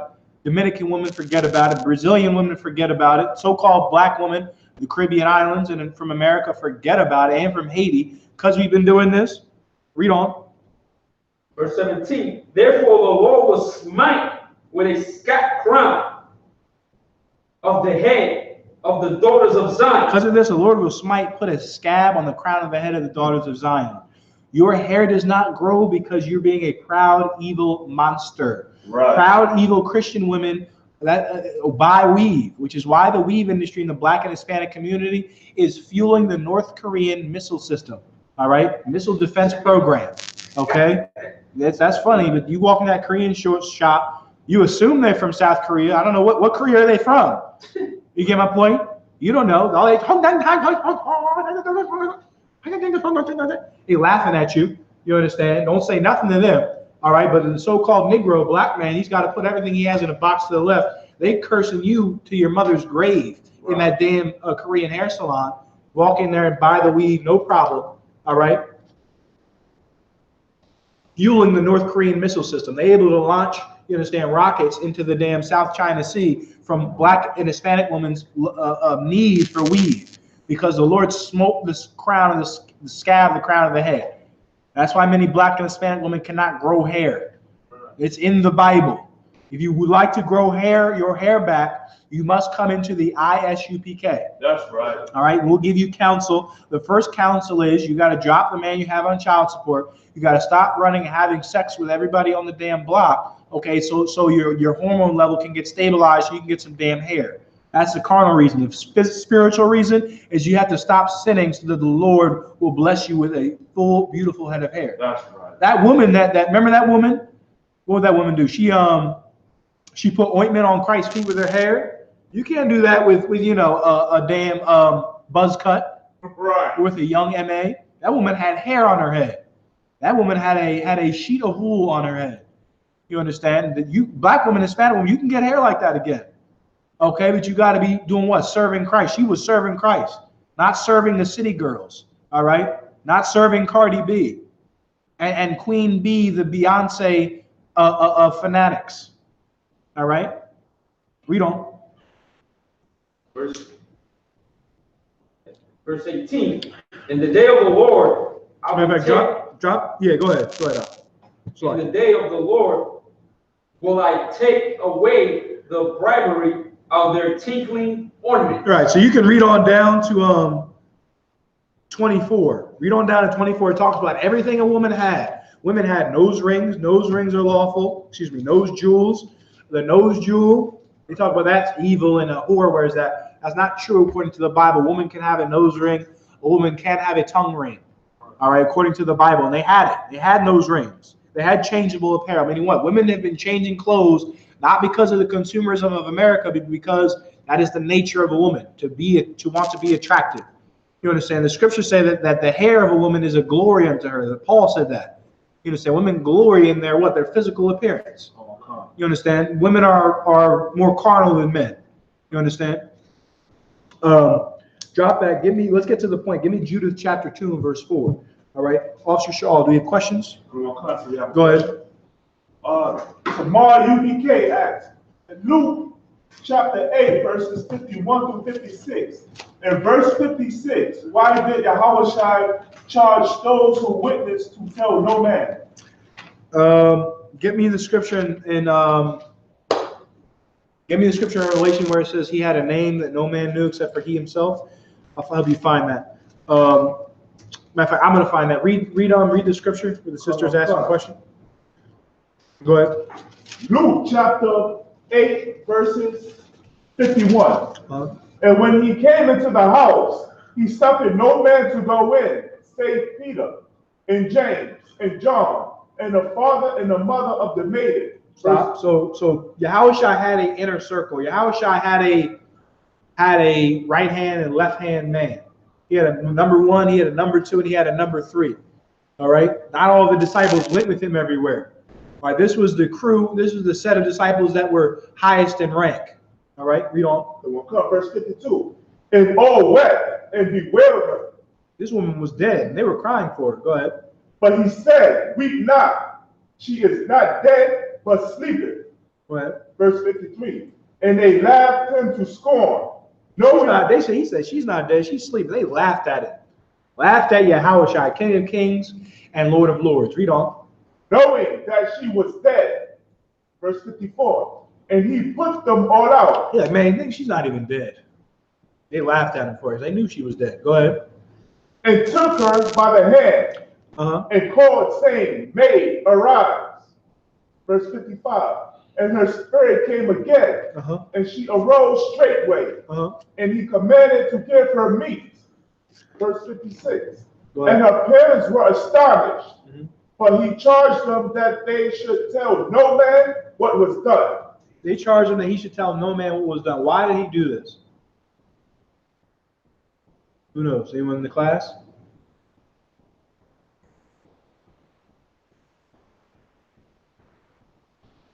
Officer Mapad is like, give me John 21 and 25. And Shaw, give me Revelation 19 and 20. We're going to answer it. Yahushua told him not to tell anyone because first of all, the point of his mission was not to be renowned for the things he could do, but to do the will of his Father. That's the first thing you got to understand. I come not to do my own will, but the will of my Father. He told him not to tell because that was the point wasn't for everyone to know all the time.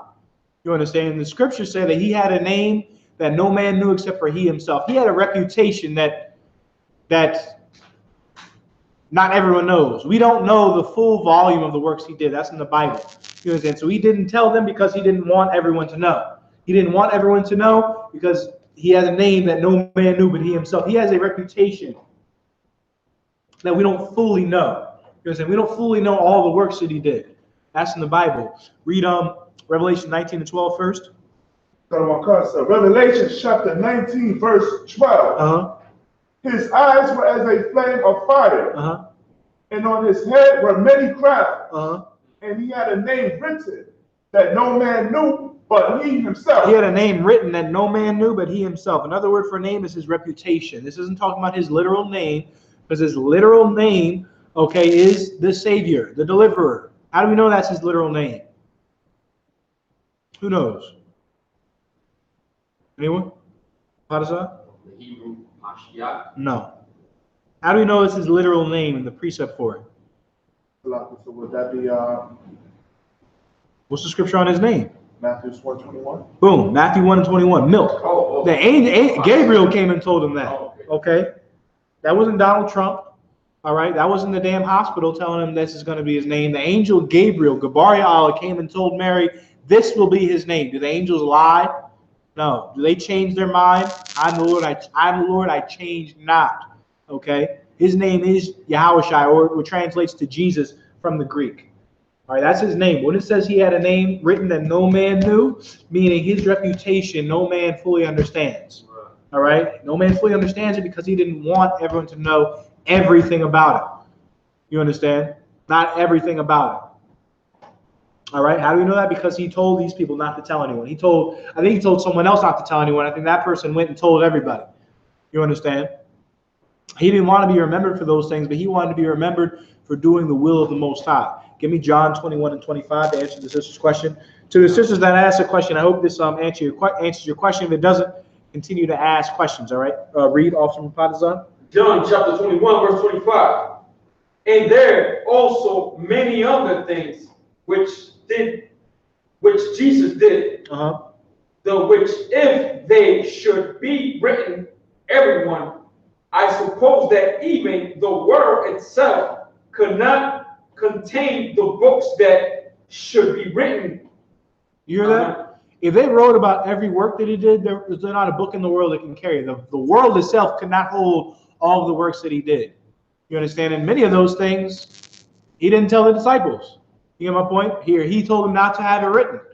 Why? Because he didn't want the earth we didn't need to know his reputation. You understand? And the scriptures say in Revelation 19 and 12 that he had a name written, that he had a name written that no man knew but he himself. His reputation is not known. That's why he didn't tell them, because he didn't want them to know, to answer the sister's question. All right, those are the two precepts. That he had other things that he did that are not written. Why? Because there's no book. The earth isn't big enough to hold all the works that he did. That's how great he is. All right? And the works he did, he told people, don't tell anybody. And that was that. You understand? Had trials and tribulations that he came through that he didn't tell anyone about. You understand? He was perfect and without sin. All right? Give me Tobit 10 and 2. Do we have any other questions? Officer Mapatazai, give me Tobit 10 and 2. If you don't have any other questions, we're going to keep going through beauty. All right? Laws concerning beauty, what to do, how to handle it, what a woman can and cannot do to beautify herself. All right? This is the law class. Again, I'm priest and officer of 1,000 Abun.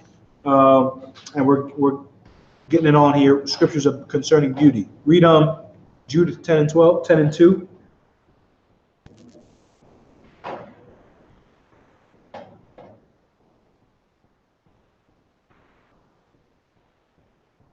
Quickly up.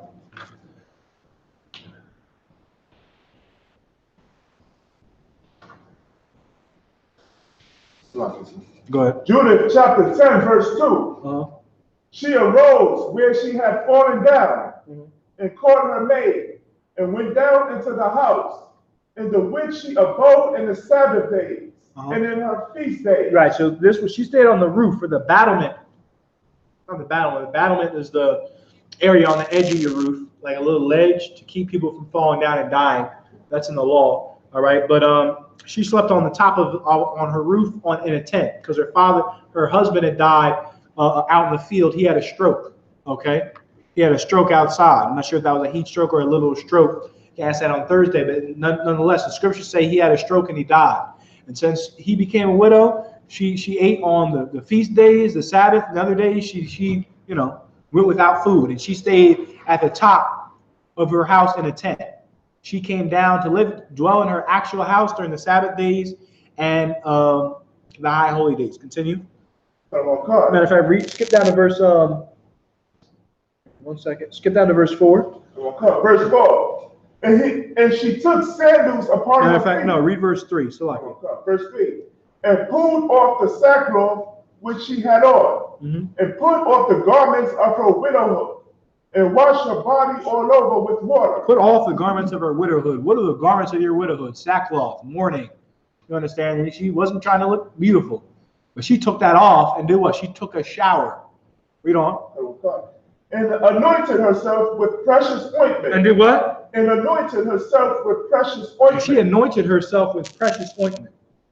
All right. Give me 1 second. Read the verse again. Verse 3. And pulled off the sackcloth which she had put on, and put off the garments of her widowhood, and washed her body all over with water. Washed her body all over with water. Go ahead. And anointed herself with precious ointment. Anointed herself with precious ointment. She put on that, cocoa butter. Right. You understand? Put on that good coconut oil. Whatever. Read on. Kiehl's or whatever. Lotion, the good lotion. Go ahead. And braided the hair of her head. Did what? And braided the hair of her head. She got her hair done. Read on. And put on a tire upon it. And put on her garments of gladness. Put on her what? And put on her garments of gladness. Put on her garments of gladness. Garments that make people go, wow, you look nice. Right. garments that made her look attractive. Read on. Wherewith she was clad during the life of Manasseh, her husband. So if she had on these garments during when her husband was around, did they look like, were they garments of sackcloth?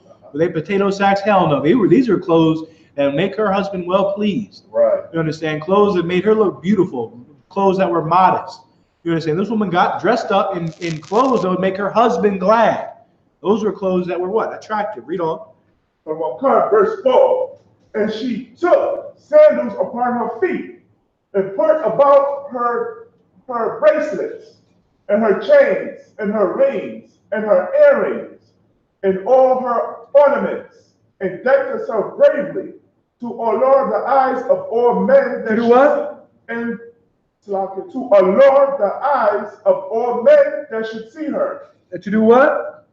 To allure the eyes of all men that should see her. To allure the eyes of all men that should see her. She dressed in a way that would make her husband glad, covered herself up, braided her hair, went and got that thing locked down tight, put on chains and bracelets, all the things women like, to make men attracted to her. Now, was Judith a whore? I don't think so. Christian church? I don't think so. Seventh-day Adventists? I don't think so. Lutherans and Muslims? You understand? She had on chains and gold, and she was a woman of God, of the Most High. You understand? And she was doing this to supplant, all right, the men of Assyria. Okay? Let's get more on it. Okay. Verse 5.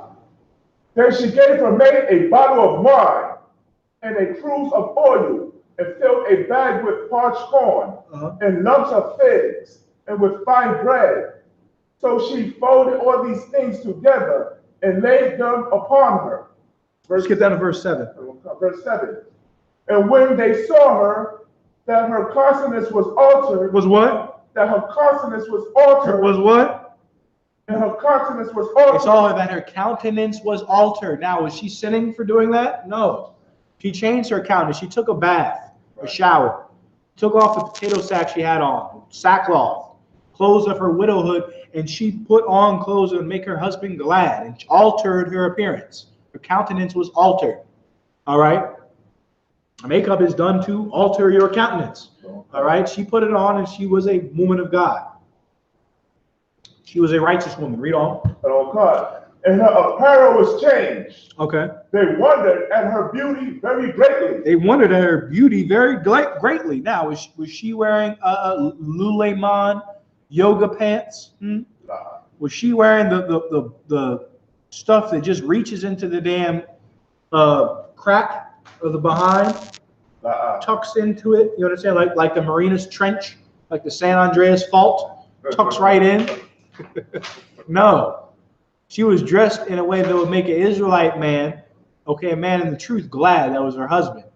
She was covered, and for that, she looked beautiful. Women, you can dress to impress without showing the crack of the damn cleavage, all right, and wear clothes that, you understand, you can't lean over to pick something up in, okay?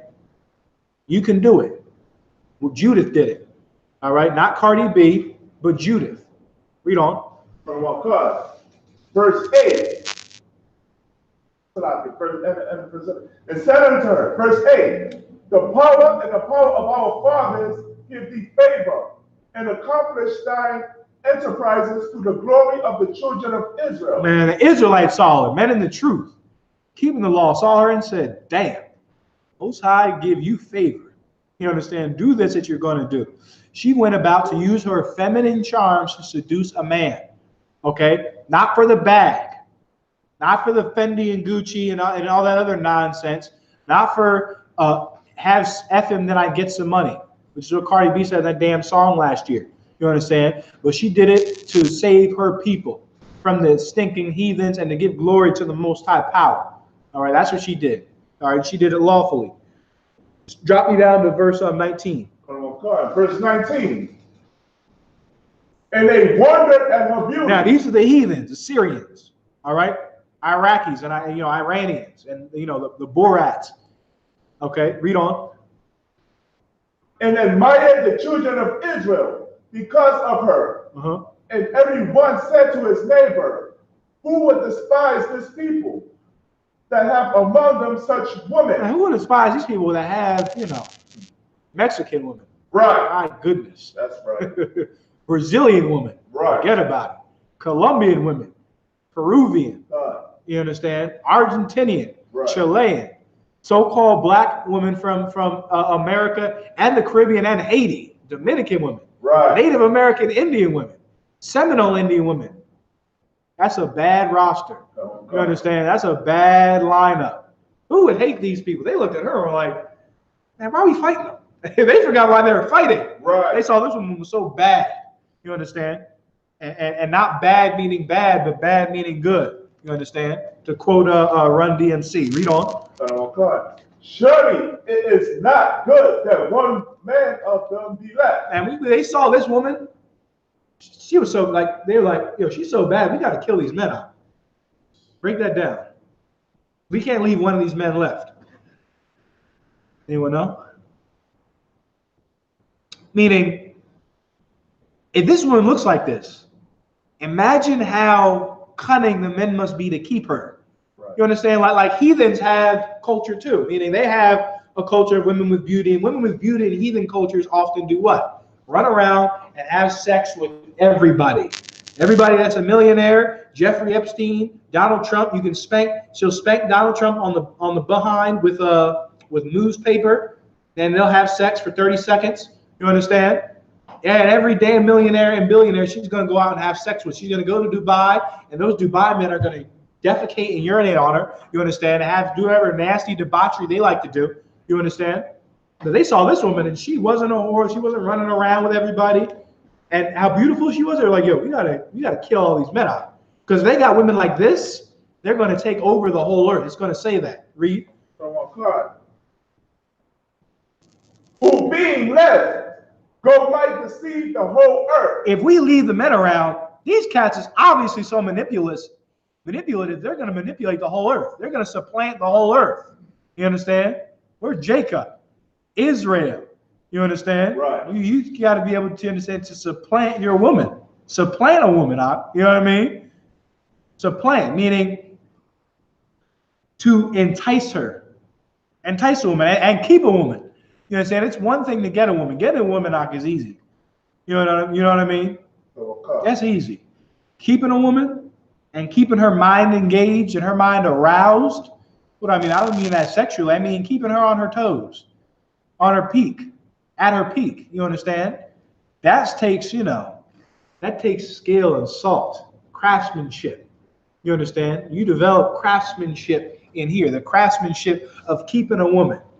Fine-tuning her like you fine-tuning, you understand, the hulls of a ship. You got a wooden ship. You making sure that wooden ship is nice and smooth for smooth sailing. You understand? Do the same thing with your woman.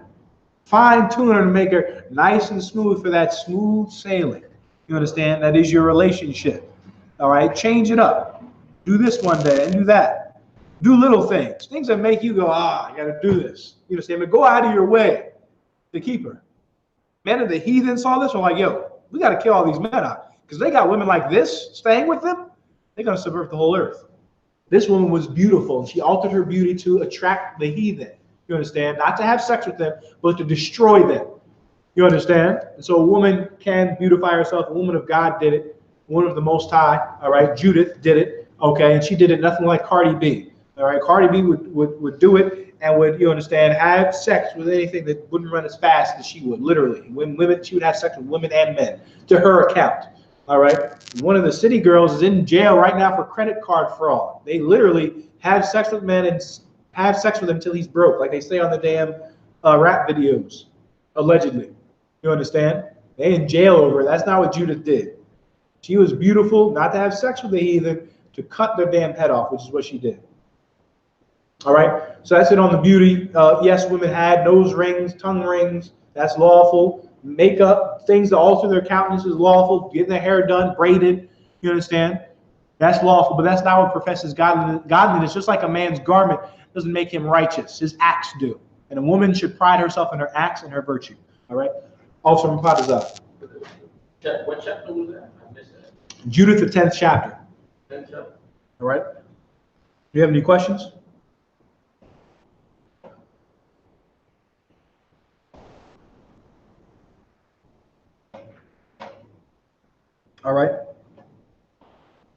So that's it on that. Like a whore doesn't get dressed, right?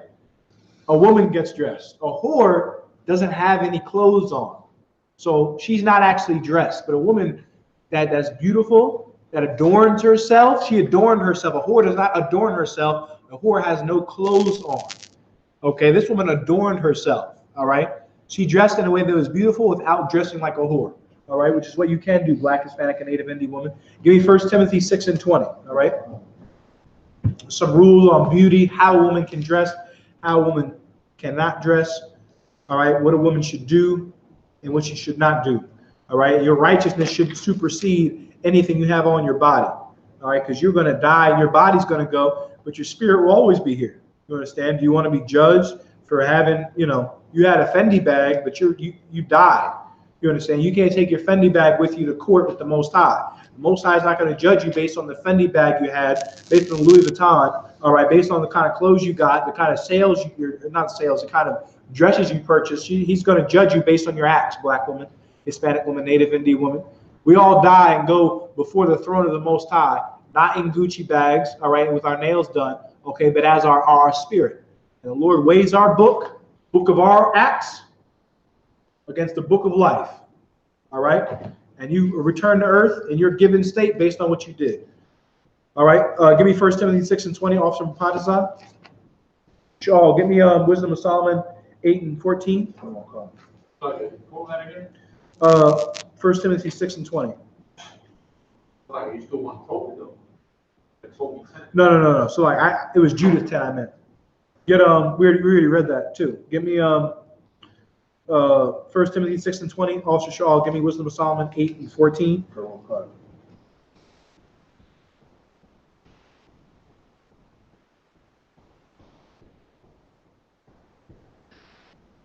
Go ahead.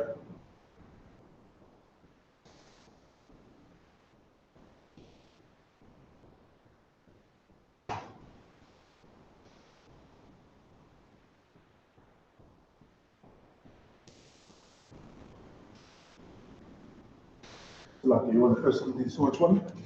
No, 1 Timothy 6:20.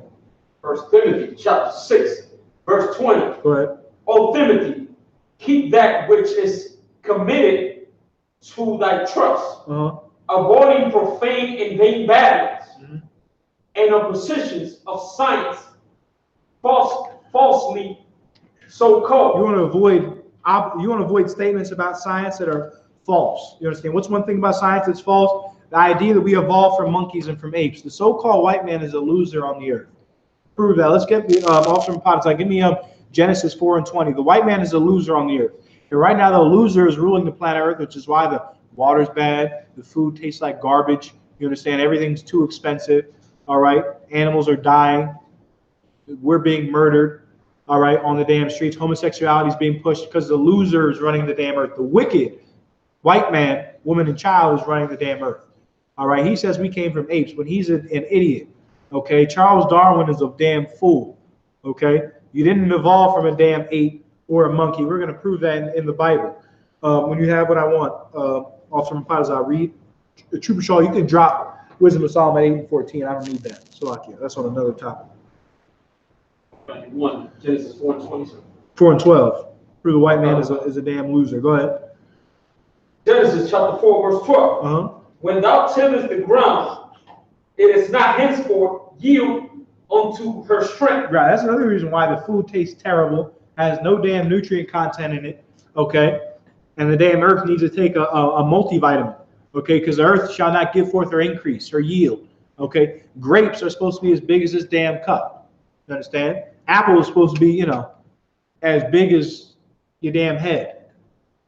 The earth is paradise, meaning it is supposed to yield forth everything that man needs. Like the Lord wouldn't put us here with, not enough food, which is the state we're in now.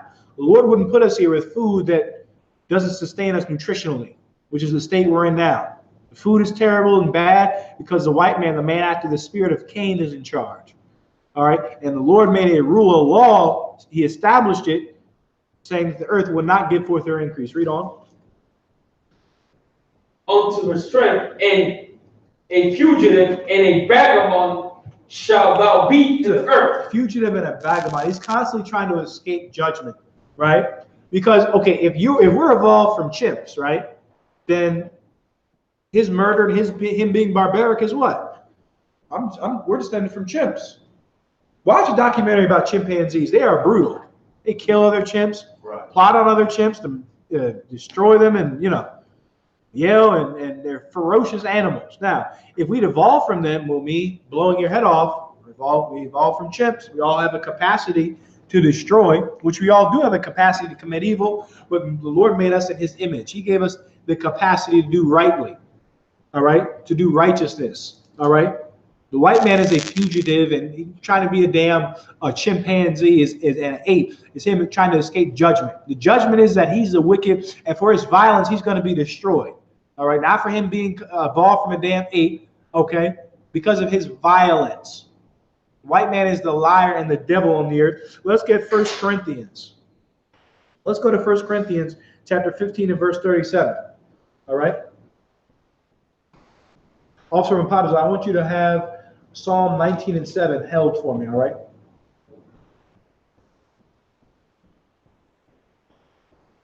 Officer Shaw, do we have any questions? Sir. All right. When you get 1 Corinthians 15 and 37, Officer Shaw, I'll read. 1 Corinthians chapter 15, verse 37. And that which thou sowest not that body that shall be, but bear grain. Right, that which you sowest, thou sowest not that body that shall be, but bear grain. Mr. White Man, when you plant your grain, doesn't it sprout up into wheat? Do you plant wheat in the ground? No, the thing you plant is not the body. You plant the seed of the body. Read on. It may chance of wheat or of some other grain. Go ahead. Verse 38. But the Most High giveth it a body as it hath pleased him. The Lord gives you a body as it hath pleased him. Okay? Short body, tall, large, skinny, lot of hair, little hair. You can grow a mustache. You can't grow a mustache. All of that is given to you from the Most High. The Most High determines what body you come in, white man, Darwin. Okay? Not evolution. Not you coming from a damn ape. That's a lie. Right. All right? The Lord determines it. And the Lord is not the author of confusion. That's in the Bible. Read on. And to every seed his own body. Every seed is what? Own body. Every seed has its own body. Chimpanzee seed, ape seed puts forth ape bodies, Mr. White Man, not human bodies. Human seed puts forth what? Chimps? You ever see a baby chimpanzee come out in the local hospital? Right. No, I see humans come out at the local hospital in the infirmary ward, in the maternity ward, all right, in the birthing section. Every seed has its own body. These seeds, right, put forth what? Grapes. Those grapes are fermented, and now we have wine. This isn't put forth people, all right? These seeds produce grapes. I come from the seed of a so-called Negro, and I'm sprouted into a so-called Negro. Right. You understand? A Puerto Rican comes from the seed of a so-called Puerto Rican, who comes from the seed of a so-called Taino Indian, all right, who comes from the seed of Ephraim. He sprouts as an Ephraimite. Read on. Verse 39. All flesh is not the same flesh. Oh, read it again. All flesh is not the same flesh. No, we evolved from another species. All flesh is not the same flesh. You hear that, Darwin? You hear that, evolutionary biologist? All flesh is not the same flesh. Okay? The flesh of the grapes, is it the same as the human flesh? So humans can evolve from what? Everything? The flesh of a chimpanzee, is it the same as the flesh of a man? No. Their body's not the same. We can't go outside and run and scale goddamn trees and yell and do the things they do. Their flesh is not our flesh. All flesh is not the same flesh. Read on. But there is one kind of flesh of men, another flesh of beasts. Oh, read it again. But there is one kind of flesh of men, another flesh of beasts. There is one kind of flesh of men and another flesh of beasts. Now, you can take a dog and produce different dog breeds. Right. You understand? But those are still dogs which stem from a wolf. You understand? That's where it comes from. That's the line. But there is flesh of men and flesh of beasts, Mr. White Man. The flesh of beasts and monkeys, apes, elephants is separate from the flesh of men, Thus saith the Most High. Read on. Another of fishes, and another of birds. Fish, birds, beasts, and men all have different flesh. All right? The white man is the devil. He's the damn liar on the damn earth. Okay? He's a liar on the earth. Get me, yeah, drop that. Give me Exodus 23, Officer Shaw. Let's get some more laws on this. Okay? And we shouldn't follow the so-called white man in that damn lie. Yeah, take your kids to school. They have to go to the so-called white man school. There's nothing wrong with that. But understand and teach them damn near everything the white man teaches, especially in history, but science, and I would even check out the math. Not necessarily math, but I would check it anyway. So the white man, he is the devil, and he would seek to change times and laws. The Lord said there's a flesh of man, a flesh of beast. Okay? The Lord made man, put man forth, I believe, on the 6th day. He made beasts and all that before that. You understand? Before that. They're not the same, according to Genesis, the 1st chapter. Read what you have. Give me hold on 1 second. Let's check the questions. Do we have any questions?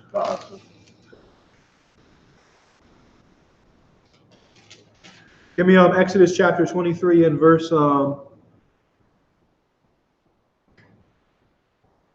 this doesn't really it's not on the topic. Let's read it anyway. Give me Exodus chapter 23 and verse 7. Exodus chapter 23 verse 7. Go ahead. Keep thee far from a false matter. You want to keep far from a false matter. Does that mean not learn about it? No. What that means is we don't want to take up the lies of the so-called white man. We shouldn't be the one pushing for abortion because the white man says that a fetus isn't alive. When the Lord said you conceive, you understand, that's when the seed is sprung forth. Okay, when the seed meets the egg. All right, and the scriptures also say, thou shalt not kill, thou shalt not murder in Exodus, the 20th chapter and the 13th verse. Right. You know what I'm saying? You can't go about a false matter and push it like it's true. We're not supposed to be pushing lies on the damn earth. Black man, right. Hispanic man, Native American, Indian man. The white man, his biology are nothing but liars. You understand? You can go into that field if you choose. But understand everything that they teach, that we come from damn apes, all of that is so that when they murder and kill, their excuse subliminally can be, we come from, a species of ape. That's a damn lie. Read on. And the innocent and righteous slay thou not. Go ahead. For I will not justify the wicked. Lord will not justify the wicked. He's not going to justify Jeffrey Epstein for running child sex trafficking rings. He's not going to uphold the so-called white man pushing the lie that we come from fish and apes and all this other nonsense. Okay? He's not going to uphold any of that. The white man is the devil, the lie the Bible speaks of. Read on. Right. Read on. Verse 8. And thou shalt take no gift, for the gift blindeth the wise, and preventeth the words of the righteous. Officer Mapadazai, give me Ecclesiastes, the 17th chapter. Drop that. Yeah, Ecclesiastes, the 17th chapter. All right. Bear with me 1 second. Give me Daniel 7:25, Officer Shaw. Questions, type them in. We're going to wrap it up soon. Questions, type them in. All right.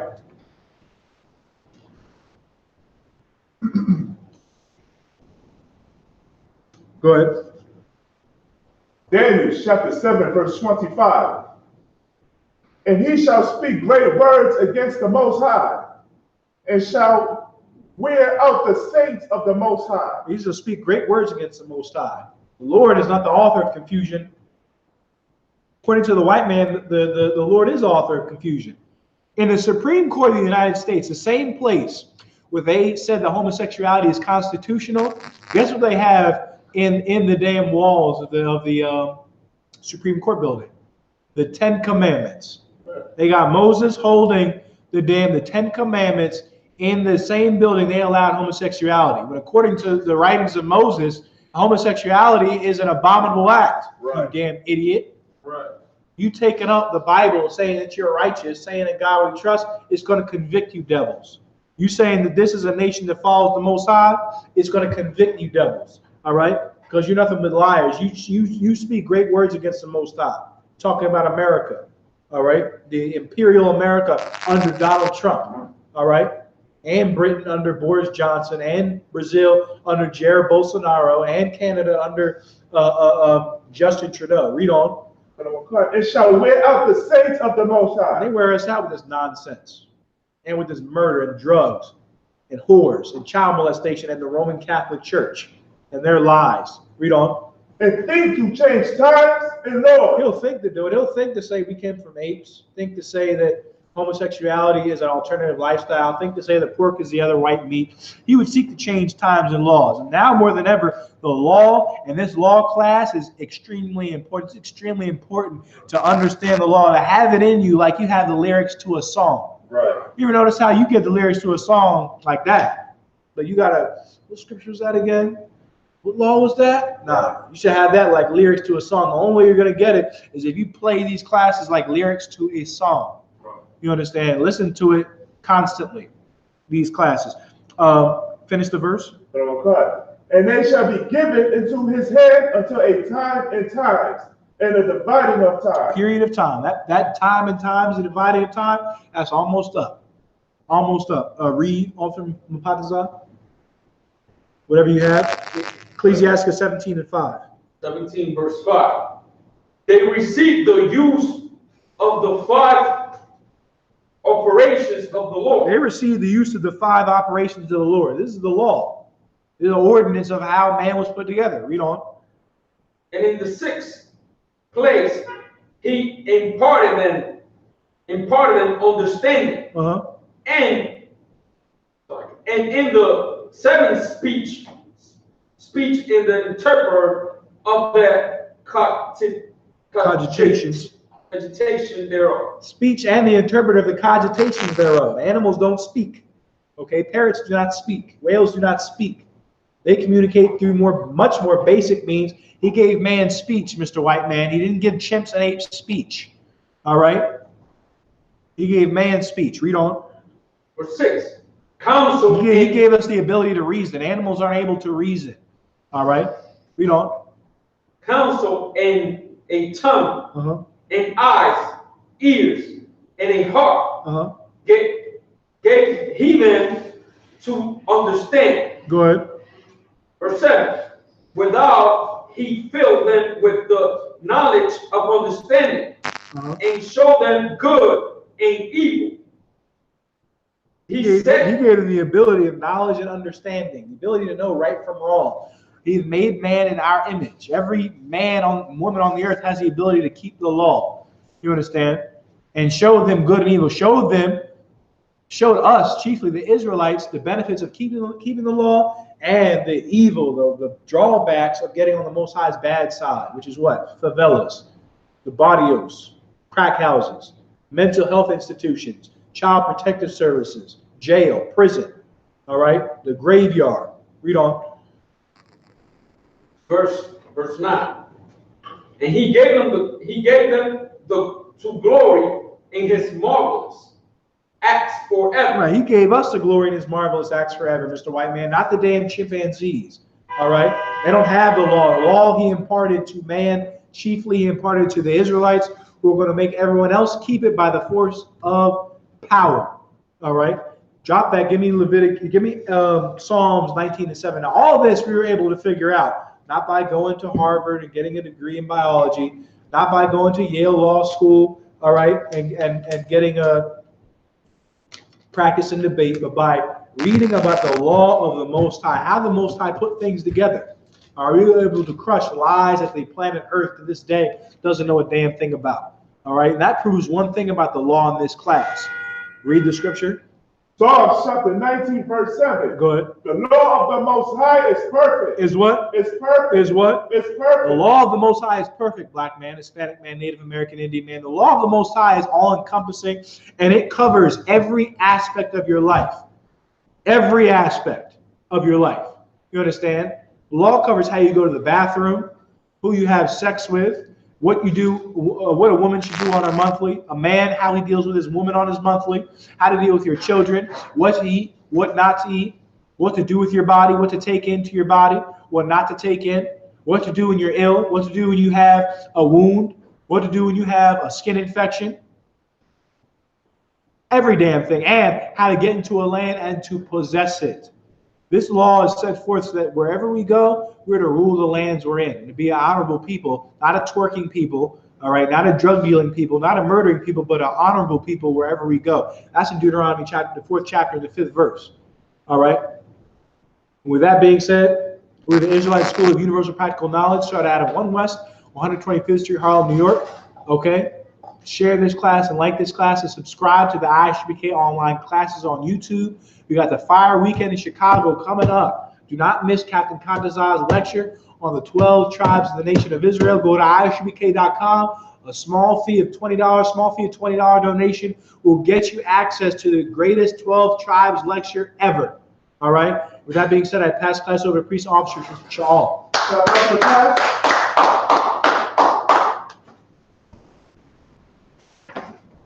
I.S.U.P.K security announcements. We are the I.S.U.P.K started out of 1 West 125th Street, Harlem, New York. Room for new brother and sister. When a new brother or sister comes into the school, they are off limits for 6 months. They are to be saluted only. They are here to shed themselves of the world. If they need transportation, the teacher will arrange it. After 6 months, if a brother or sister has an interest in a particular person, he or she must get permission from the head to speak to a brother or sister. There's another 6 months in which the brother and sister will call each other. After this 6 months period, the brother and sister will get permission from the head to marry. Tithes, which is a commandment. Numbers chapter 18, verses 21, and Malachi chapter 3, verses 8 to 10, means 10 in the Hebrew, ma'ashara. 10% of every penny of any increase the Most High gives you. Give to the treasury department or teacher.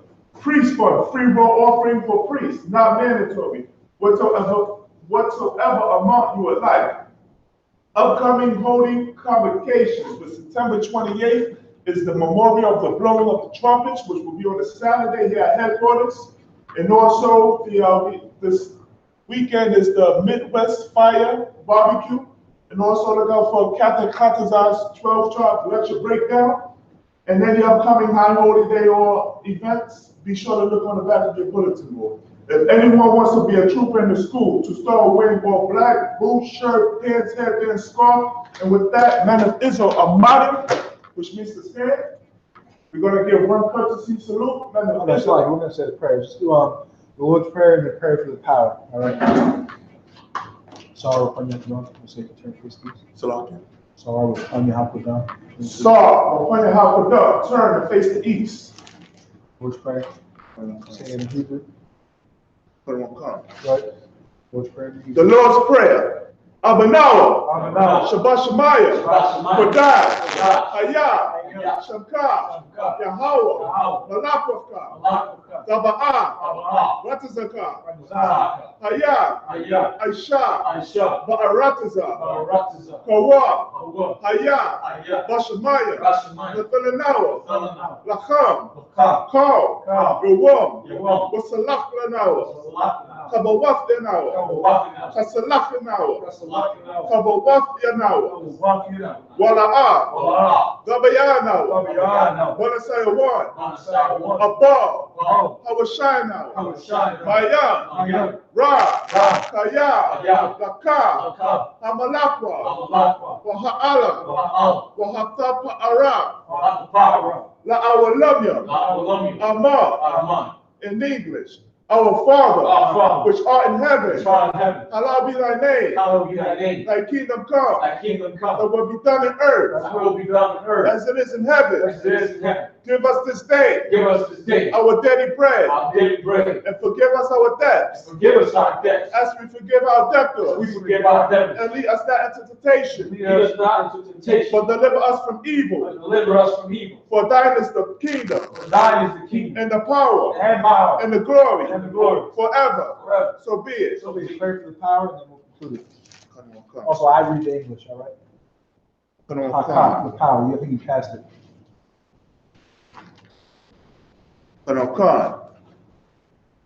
Hakak.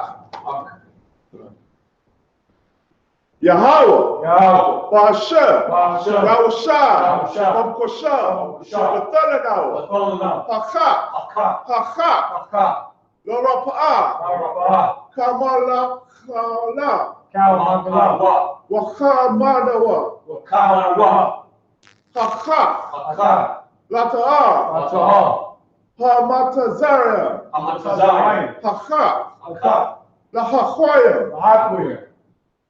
Hamathia, Hachak, Arachahwa, Hatama'ala, Lagarashan, Bahashem, Yahushua, the water, Amah.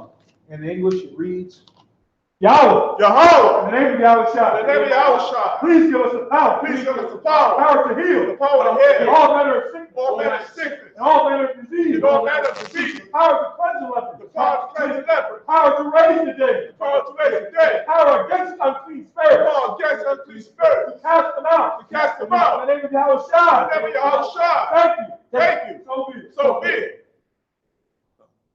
Sar, face the east. Sar, which means a turn. Sar, which means to turn. They go slow. Men of Israel. Amaya, which means to stand. We're going to give one courtesy salute. Men of Israel. Amaya Shabbat. Amaya. Barak. Yahweh, Hashem, Yahushua, Barakatah. Yajamatam, which means that, hands down. We're going to give one courtesy salute to the sisters. Men of Israel. Amaya Shabbat. Amaya. Barak. Yahweh, Shema, Avotam, Hashem, Yahushua. Yajamatam, which means hands down, class dismissed. Cut the feet. Finally.